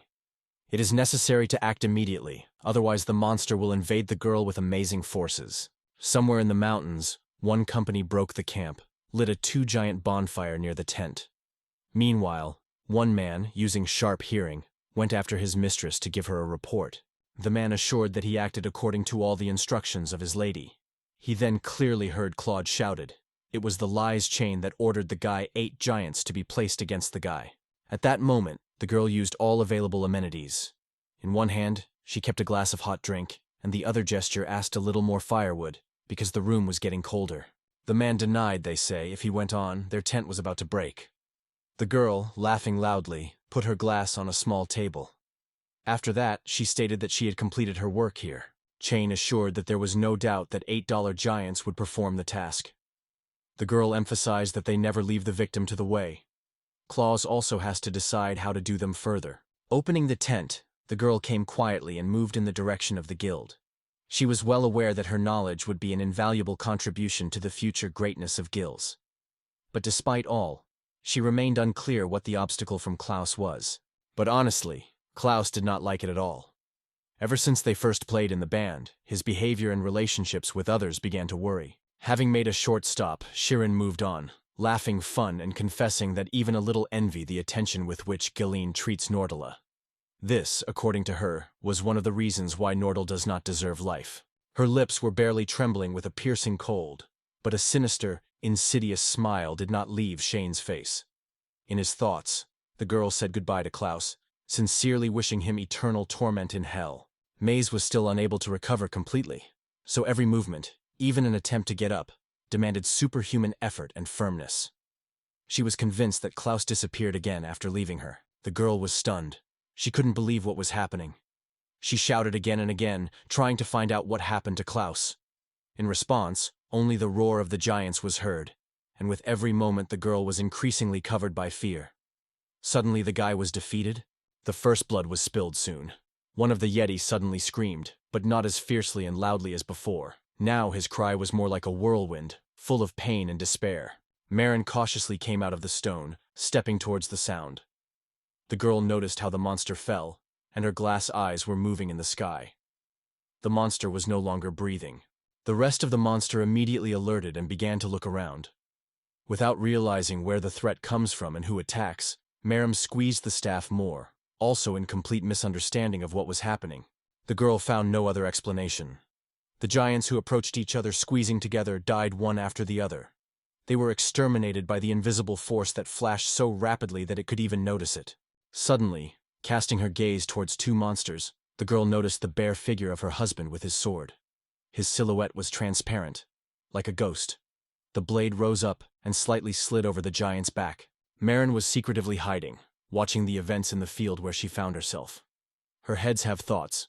Perhaps the solution is quite close. The ghost silhouette of Klaus sharply pulled the jaw of the monster back, and then lightly pressed the blade into the open neck. The blade immediately cut the skin, plunging into soft tissues. One of their Yeti, just having a sword wounded, was still on his feet, shaking from side to side. But he made some uncertain, wide-arranged steps and loudly fell next to Mary. Maren did not seem. She began to call Klaus, shouting his name again and again in search of at least some answer. She certainly needed to find out where the guy is now and what was happening to him. But in response, only a tense silence that caused the girl more and more alarm. Looking at the body of another one, the girl mentally horrified. The worst thing in all this is that Klaus is dealt with by these giant invisible creatures, and only a regular small knife, Master could still not solve what skill Klaus has. She even suspected a moment that the killer was he. The girl was destroyed by curiosity. What else does he hide from his girlfriend? However, for this moment the most important thing is whether the guy can defeat all enemies. Marum and then hoped that the Yeti would not have time to see his treacherous tricks. One of the Yeti noticed a small tassel of wool and suspected that it could be a second insidious stranger who now exterminates his comrades. The coat of arms was located on the snowball where Marin hid. The girl also noticed that one of Yeti was aiming at the magician, getting ready to attack a bunch of snow. With one powerful blow, the leg of the YTI instantly crushed the snow partition, behind which Marin hid. The girl jumped lightly to the side, having time to dodge. At the same moment, she realized, if he really attacked, he had already noticed Klaus. The snow was slightly moistened by her face, and the alarming girl began to call a friend loudly. The tiny shred of the young man's hair broke into the air and, picked up by the wind, shake up from side to side. Both the monster and the Marines were closely monitored by this unusual sight. The girl stopped calling the boy because she realized that it could be a trap. Right above her, healed her teeth fiercely. From the horror of Marina began to crawl back, trembling with fear. For Morin, this was a complete surprise. Klaus came straight before her, standing with a sword tightly clamped in her hands. The boy's eyes were firmly closed, and the girl had to cover her mouth with her palm so as not to scream a voice. Barely, the snowman stepped forward, as a guy with his eyes closed suddenly got to his feet, decisively and coldly, and threw the knife just in the jaw of the icy giant. Marum opened her eyes wide, not having the idea what happened to that guy. She felt right away. He was no longer the one he had never seen it before. The girl frozen in place, watching Klaus with a gesture calls two remaining ones to attack him.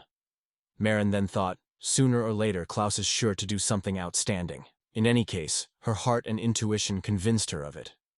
Klaus continued to stand with his eyes closed, patiently waiting for the offensive of enemies. The mountain giant, who survived, froze on the spot, cannot tear the gaze from the mutilated bodies of their fallen relatives. In his eyes there was no trace of rest, only panic. Sprinkling, he feverishly sought the boy with a blade, who coped with all these horrors. Suddenly she noticed the young man. The monster rapidly rushed to his direction, lifting a spooky roar.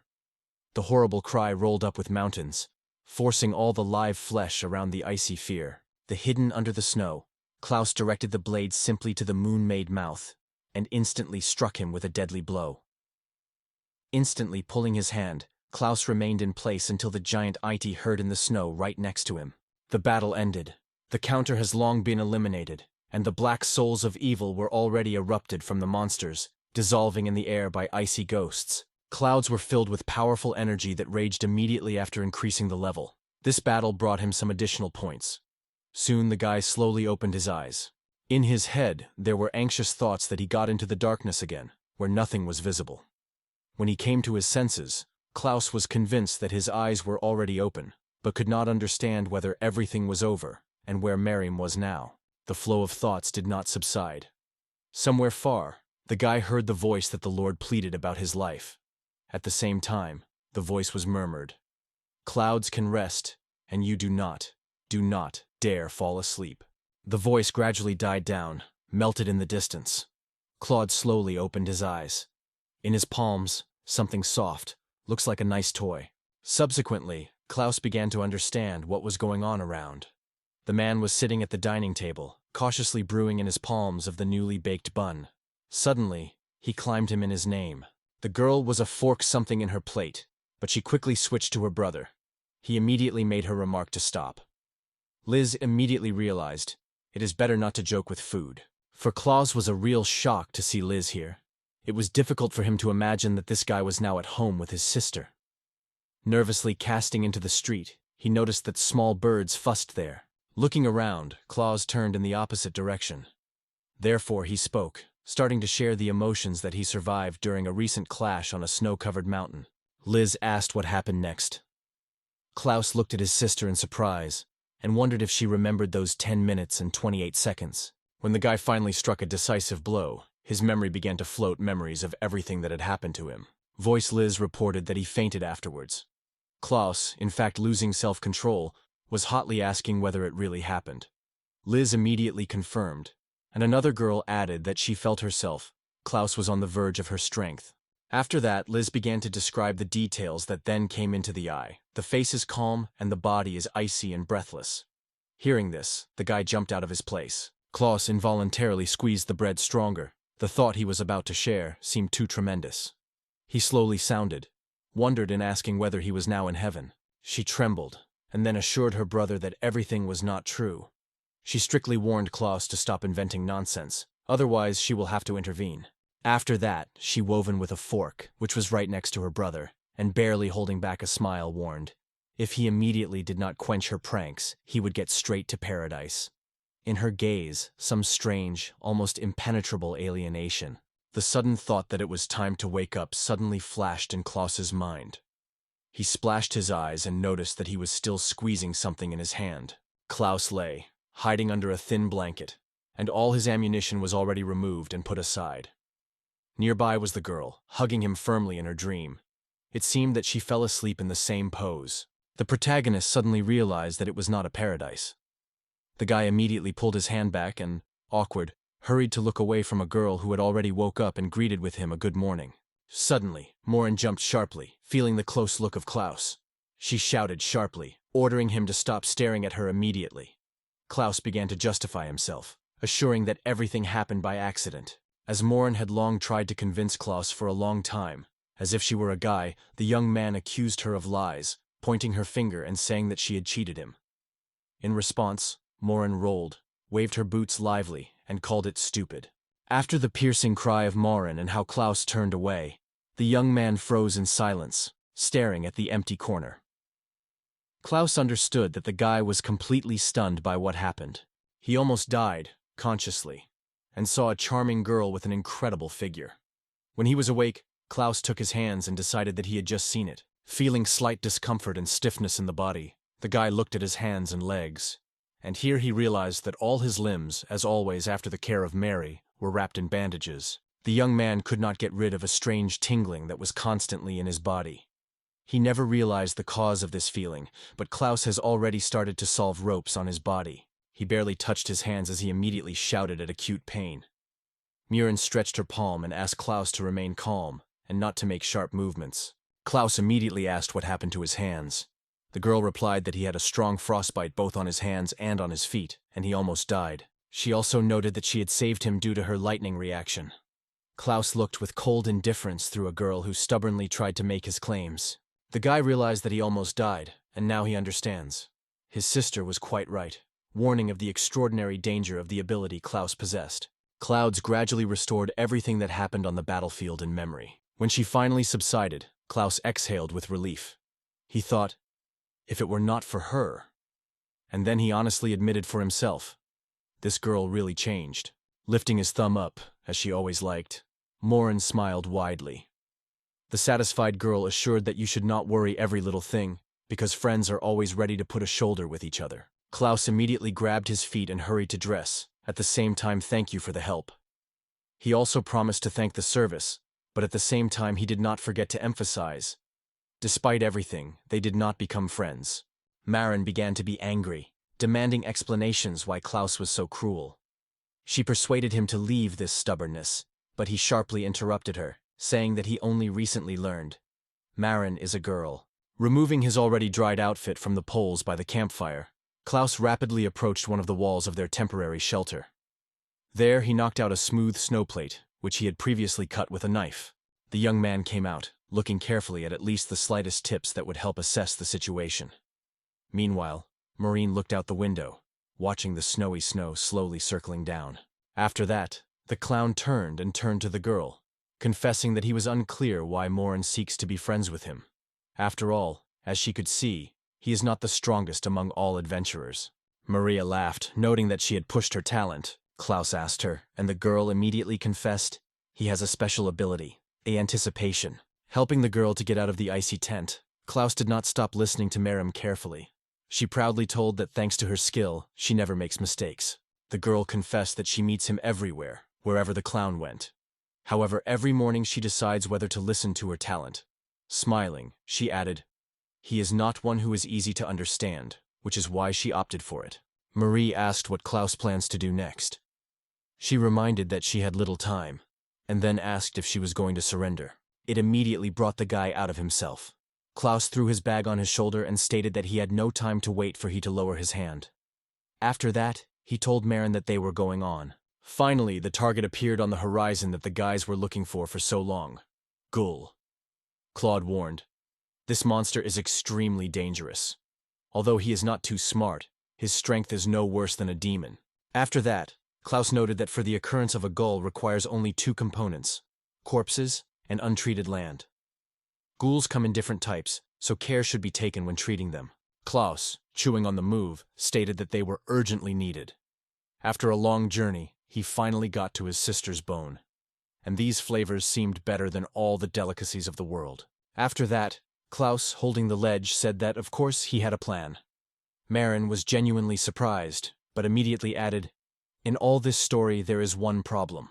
The Maida, who was sitting behind, also held bento. She noted that everyone has already been destroyed, and new ones did not appear. Maze suggested that he seek another victim. Plows noted that only the lowest ranks of the Gultans were destroyed. Little Buzz almost did not pose a threat. They lacked both strength and mind. Morin confirmed this, adding that there was no weak one among the enemies. Thinking a little, Klaus noted that everyone else had already gone except the kid. He added that to be just average. This is not enough because his goal is much higher. Marima looked back to him with a clear discontent on her face and noted that it sounds too much. She added that she doubted whether they will have the strength to cope with the Supreme Ghouls. Klaus looked at the panel and noted, "This is how it was shown in the automatic function. Until the examination, only 7 hours remained, but it would be impossible to complete everything during this time." Marin was amazed by Klaus's skill. His skill was truly fascinating. Then Klaus got acquainted with the tasks for Mary Callum. In his opinion, her herbs are best suited for her because the monster situation is extremely difficult. However, they will not be able to avoid hunting for guns. Marin did not stop looking around, passionately talking about the incredible talent of that guy. She added that if he agreed to become an informant, he would have been waiting for a decent earning. Klaus looked around and added that his skills were conveyed by all the information he has encountered before. However, they still had no idea what to expect, met with a huge gun. Klaus asked Maureen if she was ready to move on, even knowing it all. The girl just smiled mysteriously and confessed that her fingers would be itchy. As they have already snapped, the moment has come to collect things. The Kloof smiled and agreed that it was a good idea, so they went forward without delaying the moment. The old church became their new target.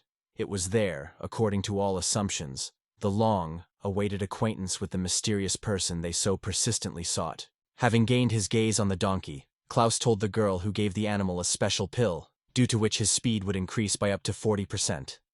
So Marim is worth getting ready for unexpected acceleration.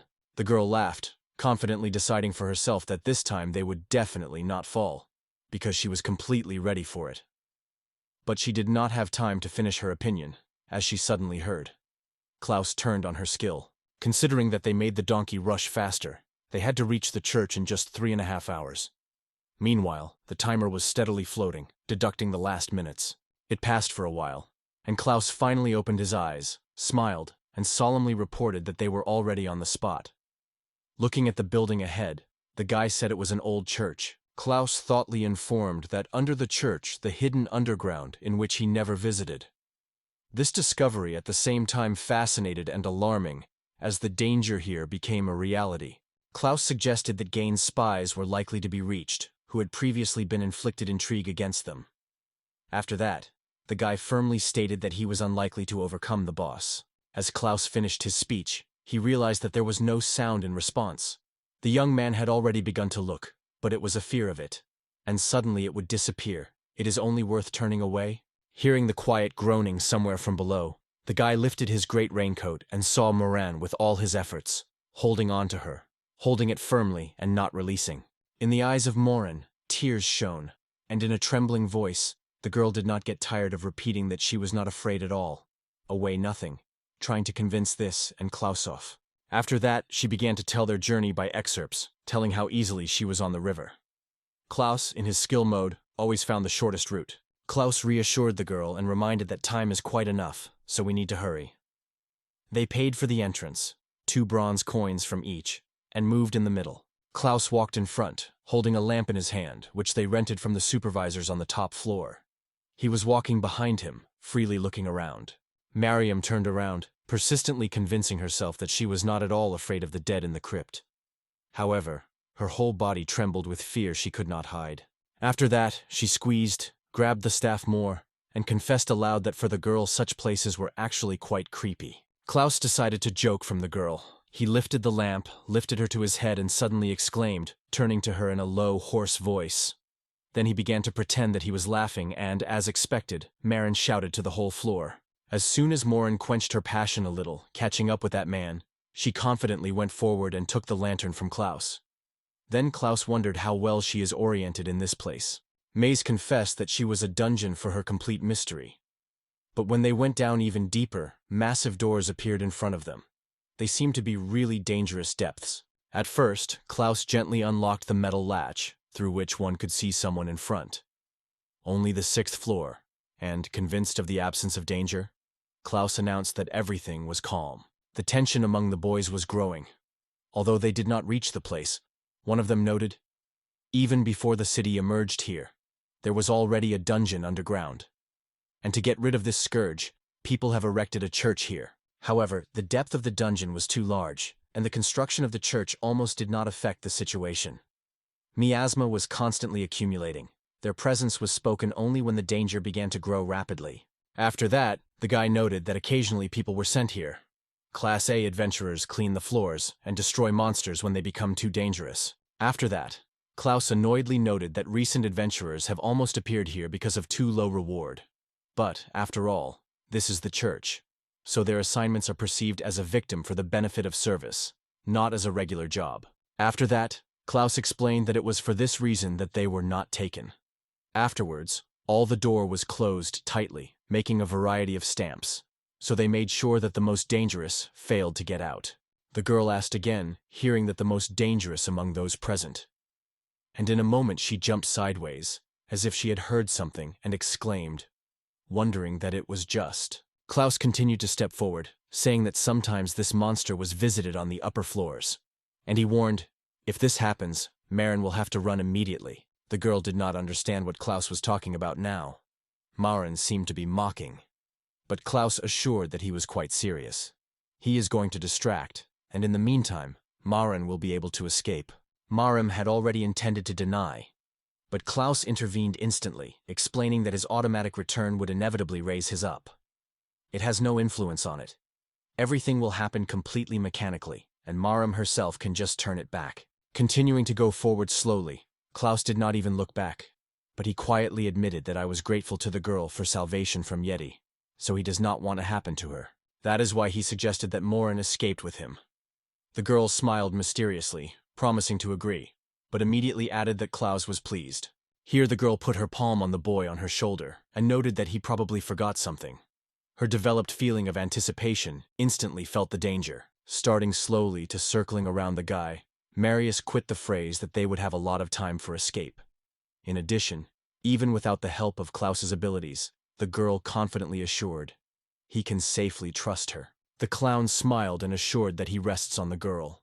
Hearing this, Morin exclaimed that they had to speed up then, and when the door appeared to the 10th floor before her eyes, she added with enthusiasm, now the real trials are just beginning. On one of the floors, Klaus shouted loudly that their target was a large gun. The enemies hide, covering themselves with weak and strike from the rear. The young man raised his hand, rejoicing in his own words. Mary said the boy that it was unfair. Klaus, without holding back emotions, asked him not to bring it this time, and especially not to impress with the fireball, because it was of great importance to him. They descended further, crossing the floor over the floor, and almost reached the door of the 15th level. From there came elusive but alarming signs of the presence of a dangerous monster in the dungeon. A small bat arrived with a folded sheet in paws, notifying the owner about the appearance of guests on the underground floor. The mouse owner noted that he had come. The girl leisurely grabbed tea and quit that Klaus no doubt did it in vain. Now it was only necessary to have fun with him, involving his army of dolls in the game. It was Mika Kisaragi, another participant in the Special Association of Students of Class A. The girl had a unique ability to breathe life in inanimate things, which led her doll's services with incredible ease. Above one of the door, there was a guild inscription left. A dungeon begins ahead. Guild staff also persistently reminded the adventure seekers not to forget to close the door behind them. The clouds caught the door handle gently, opened it, and drove it right on the floor. Immediately, a whole flock of various miasms and monsters, similar to the formless lives of ecotoplasm, appeared. Plows raised his hand enthusiastically, blurring into a sincere smile. That's what he hoped. The man, without holding back emotions, exclaimed that this dungeon was simply incredible. The reaction of the Miriam was quite the opposite. As soon as the girl saw it all, she shouted loudly. They barely touched the floors. Miriam's abilities were lightning, and it instantly swept alarming anticipation. Marion insisted that this place was extremely dangerous. Her skill constantly gave alarm, hinting that staying here for a long time. That is, as planned, Claude suggested that you go immediately. Moving deeper the dungeons, Klaus was armed with a bone, as in the cemetery, and carefully hid behind the column, from where from time to time he looked, watching the events carefully. Marie, instead, was often waiting for the door until she was convinced that Klaus was going on the path. Without risking once again, she did not lose vigilance. She focused on his steps, because she was afraid of the corridors. Klaus turned to the girl and assured that their idea is quite elementary. He, as they agreed in advance, will be a bait, and will go first. Seeing the ghoul, Klaus immediately rushes to flee, luring the creature behind him. After that, the guy rushes to the safe zone, while continuing to tease the monster, which will persistently chase after him. A small pile of bodies will be drawn nearby. As the game is approaching, Mary will need to jump out of the shelter and run a fireball that will destroy the monster that is trapped. Marin exploded with a cry, outraged by such a rigid procedure. It was unclear why this girl was forced to stay among the dead, only because she would cry. Klaus explained that this is just a need.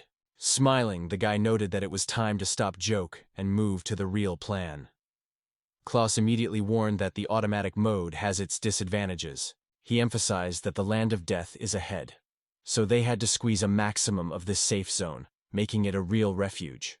Finally, he said that he is completely resting on Mary, and was convinced that she would cover his back.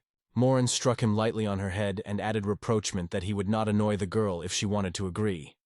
Klaus Grind apologized, justifying himself that he just wanted to discharge the tense atmosphere. After that, Klaus announced that it was time to go from words to business. The guy was convinced that their idea of hunting the big hum was thought out to the smallest detail and had to be successful. So Marin remained in the safe zone, and Klaus carefully moved forward. But the floor was empty. Suspicious silence was alert, because, on all grounds, the threat should grow with every step. Mage called the boy, warning Klaus to be more careful, because her anxious feeling has never been released. Moreover, this anxiety is about to go all limits. Quietly, almost whispered, Mariam confessed that she seems. It is only necessary to look around, and the god of death himself will come before her. As soon as the girl thought about it, something invisible made her look back. She slowly turned and saw a huge luminous guile with a surprisingly strange shape of the head. The girl could not understand why this monster was here. After all, this place was considered safe.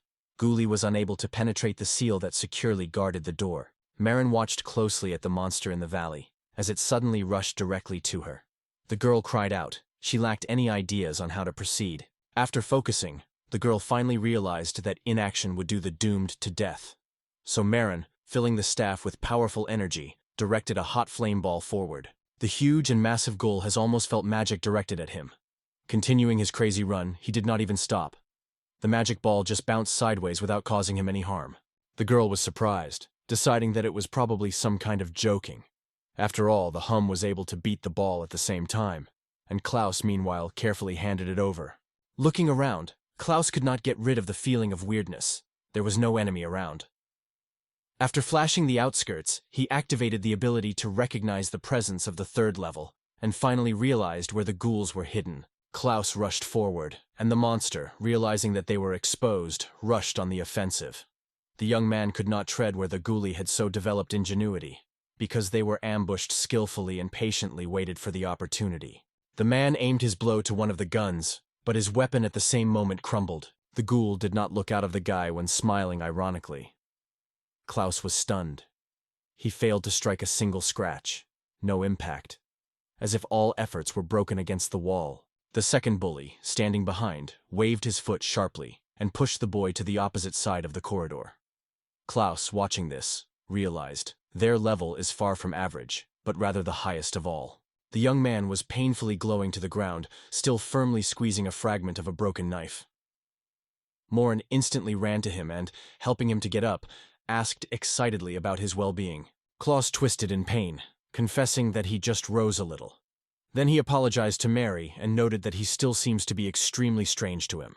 The guy opened the panel of his skills, swayed and muttered, which he suspected.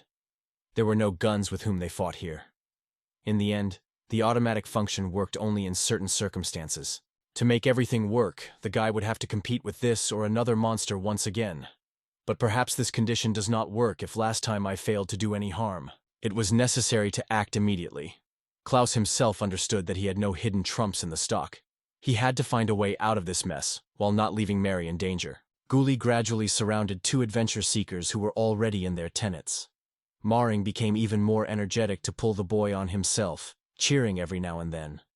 Now the most important thing is not to give up. The girl noted that all the guilt lies not only on Klaus. She was also mistaken. But now her anticipation suggests that lower her hands too early. Marima was firmly behind Klaus's shoulders, begging him not to lose faith every now and then. Her words, like an echo, sounded in Nordal's thoughts and adding determination. Miriam assured that together they would be able to overcome all the difficulties. Klaus suddenly stood up and, gathering with his forces, strongly stated, "If so, time to go hunting." As Claude predicted, they got into a real mess. Two monsters were chatting behind them, and another blocked the way forward. Each of these monuments was extremely powerful. There could be a shadow of doubt. Suddenly, another sound came from which the walls of the floor shuddered. Claude looked around wary, and Marim rolled forward, pushing the boy away. With a deafening roar, someone else broke into the corridor on the floor, breaking the strong marble columns on their way. Mary managed to protect the clouds from this devastating disaster. It was another gun, which was strikingly distinguished between the usual monsters.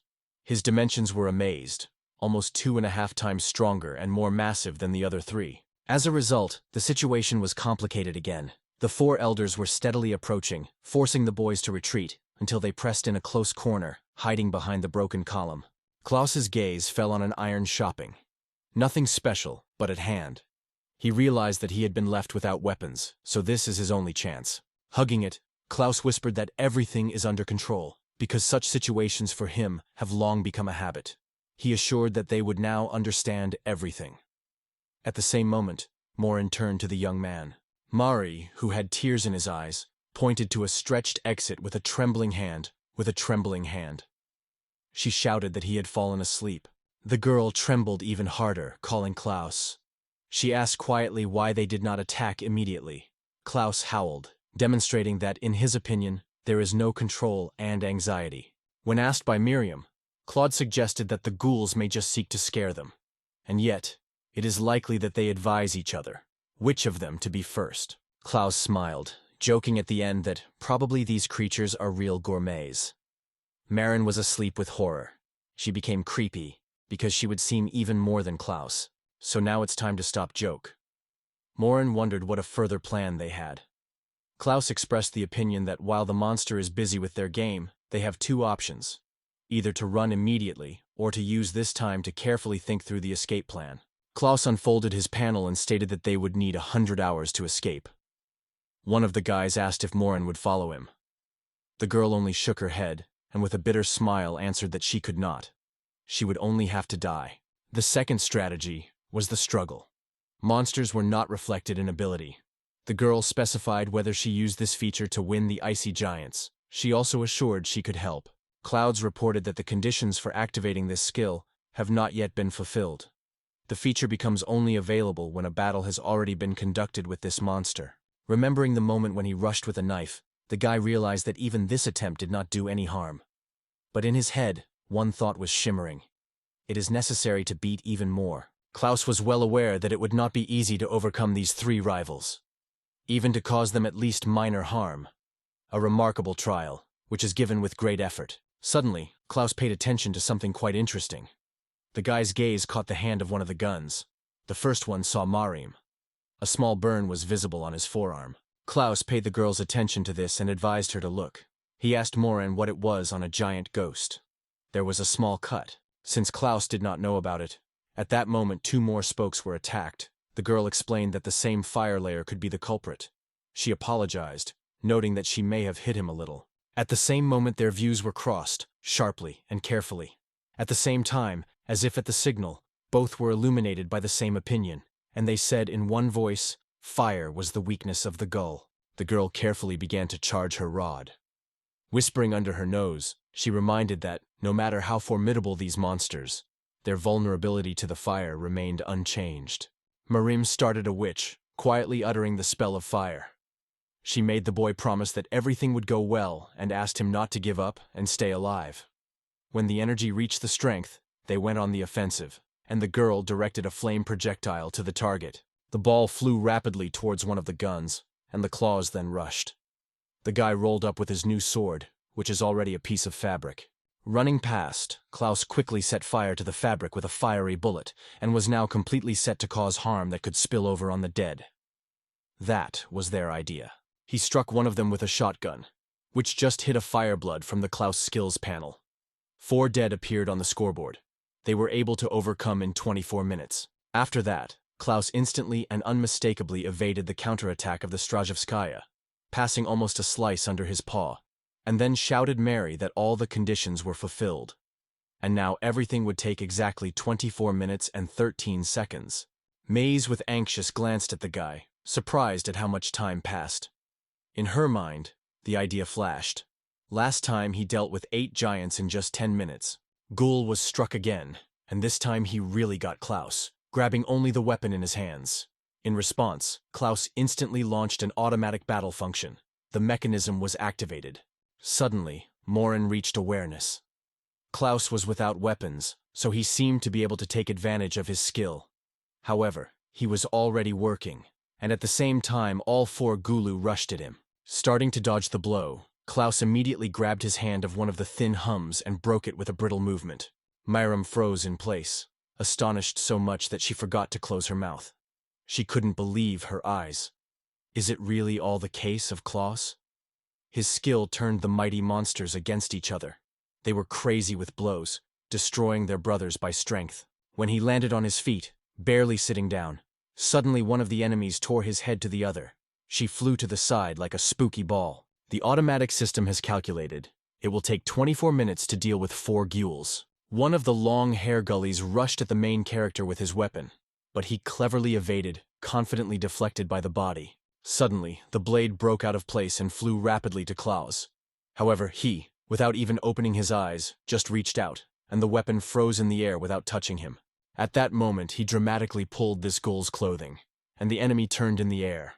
Her weapon was already targeted at another ghoul. The protagonist rushed downwards, avoiding the blow, and the weapon of ghouls ruthlessly detached the hand of another enemy. Klaus grabbed his victim firmly and threw it out to the ground. At the same time, the attackers moved on the protagonist, and he found himself in the heart of the events. Suddenly, a somewhat stunning happened. Enemies united in pairs and began to destroy each other. Only 2 holes were left on their feet, which were still breathing and were still a threat. Sprinkling at the boy, they rushed at him with a new fury. Miriam had no idea what was happening. When she watched the actions of Klaus, it seemed to be demonstrating true art. Their magic was powerless, because even the strongest magic could not harm creatures with such strong bodies. So, they only have to raise accounts with their own lives. Clouds intentionally planned everything so that the opponents attacked each other themselves, circling in a limited space, like animals, driving themselves into a trap. She was wondering whether someone was able to invent such or to reach this idea at all. Maoirin watched the guy, noting that he still had no tower. Our hero left his eyes closed, moving confidently and skillfully. At this point, various thoughts were sworn in his mind. He briefly explained Marin that his task is to fight, and she should find salvation for herself. The protagonist realized that the automatic battle mode turned on the burning of fire. However, even at this point, he did not abandon what his fate would be after the fight. Claude realized that as soon as he wins these enemies, new threats may appear in their place, and who knows what it will turn out for all of them. The automatic system will not be able to start again so quickly. The flow of thoughts was constantly raging in my head. Marin was increasingly indignant and complained about an unfair distribution of roles. He is much more risky. But Klaus, trying to reassure him, assured that it was not necessary to worry. He just smiled gently to the girl, keeping fear under control, and assured that he was unconditionally trusting the wonderful gift of Moran prediction. Looking in her eyes, the guy also urged Moran to believe in himself. Moran just smiled, thinking how he was a clown. She does not claim that everything is bad, but that does not mean that things are going great. The girl also wondered if this feature is really winning for everyone. But after the guy was fighting with the giants, he lay unconscious all night, and now their opponent seemed even more powerful. Moran trusted him, assuring that she was clear. The girl sounded after him, begging to survive in these fatal 24 minutes.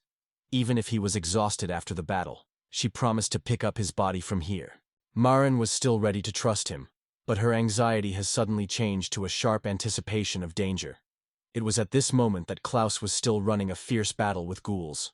When only one Hull was left among all, and they managed to set fire to the last fiery bullet, he lifted his head and rushed rapidly towards Klaus. Its head has slowly dissolved, frankly showing the contents, a solid trap of sharp, still hidden teeth. Klaus, without hesitation, routed for the nearest column and dropped down to take something from the floor. Our claws, similar to a sharp blade, took off. Once upon a time, this hand belonged to the girl, also ghouls. The monster spread his mouth, approaching the guy. The head of the last monster was cut off from the trunk with one blow.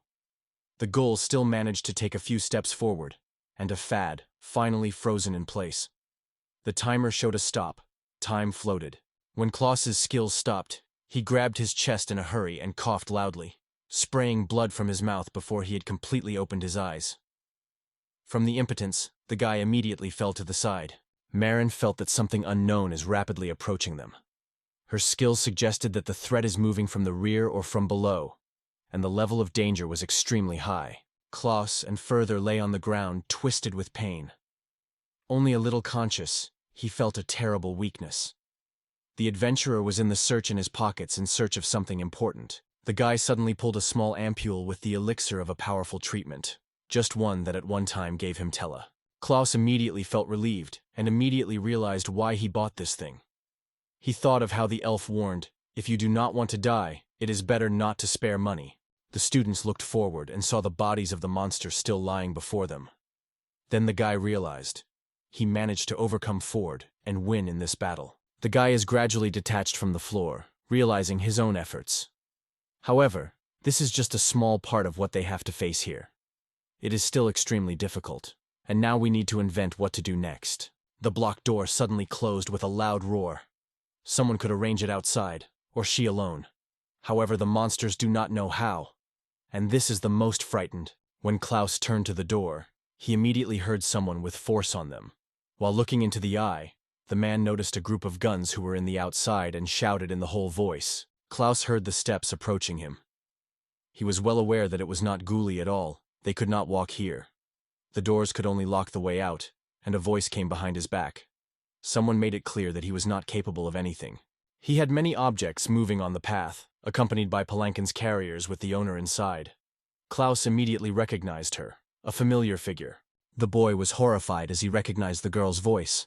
It was Miss Kisaragi. The young man pointed her finger and stated that she was a participant in a special communication group who has the gift of giving her life. Misa lifted her finger, indignantly noting that the guy allows himself too familiar tone.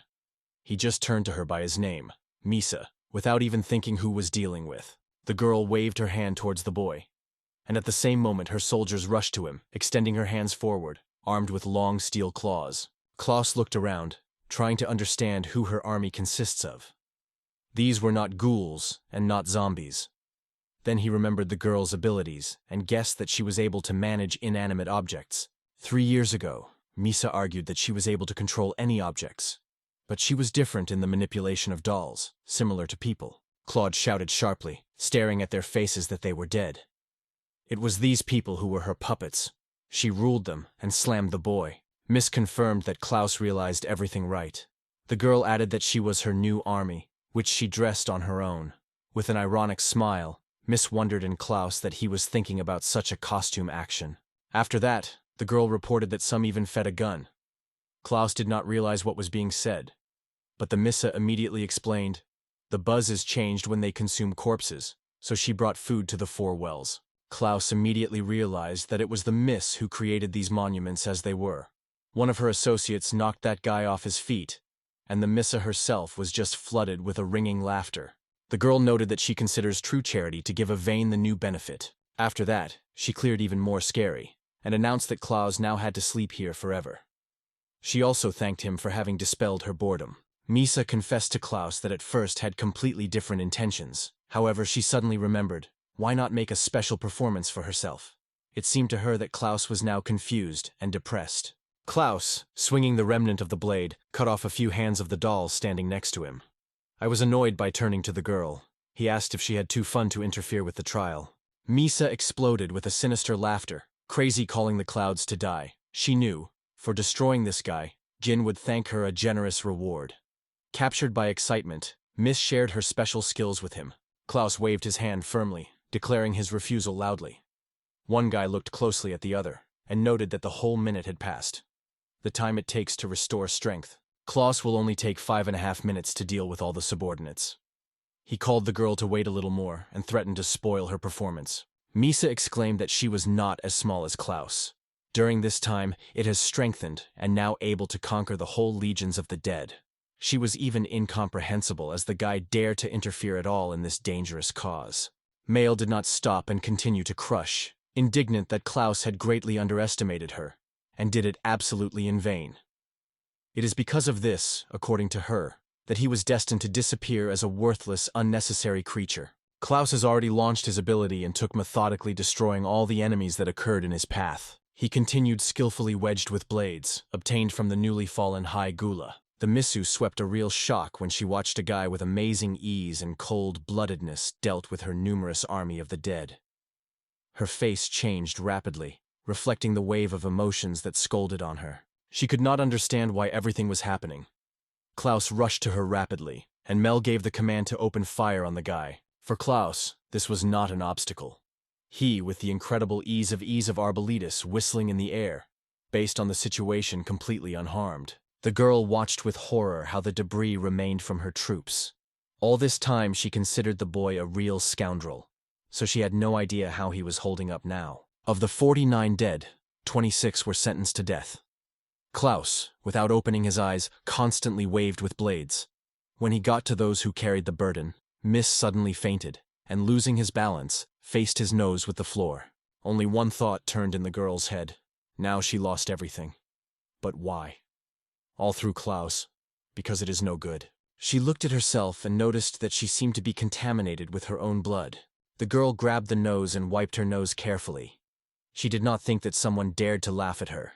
After all, she had already overcome the 100th level, and exactly did not plan to leave it without consequences. Misa rushed, so far boiling from indignation due to the fact that some worthwhile dared to equate to her, a skilled adventurer of the rank A. She did not tolerate such. And then, full of determination, exclaimed that he would destroy Klaus. She got used to, without even trying to pretend. This time it is not close to accidental. He only needs to destroy her.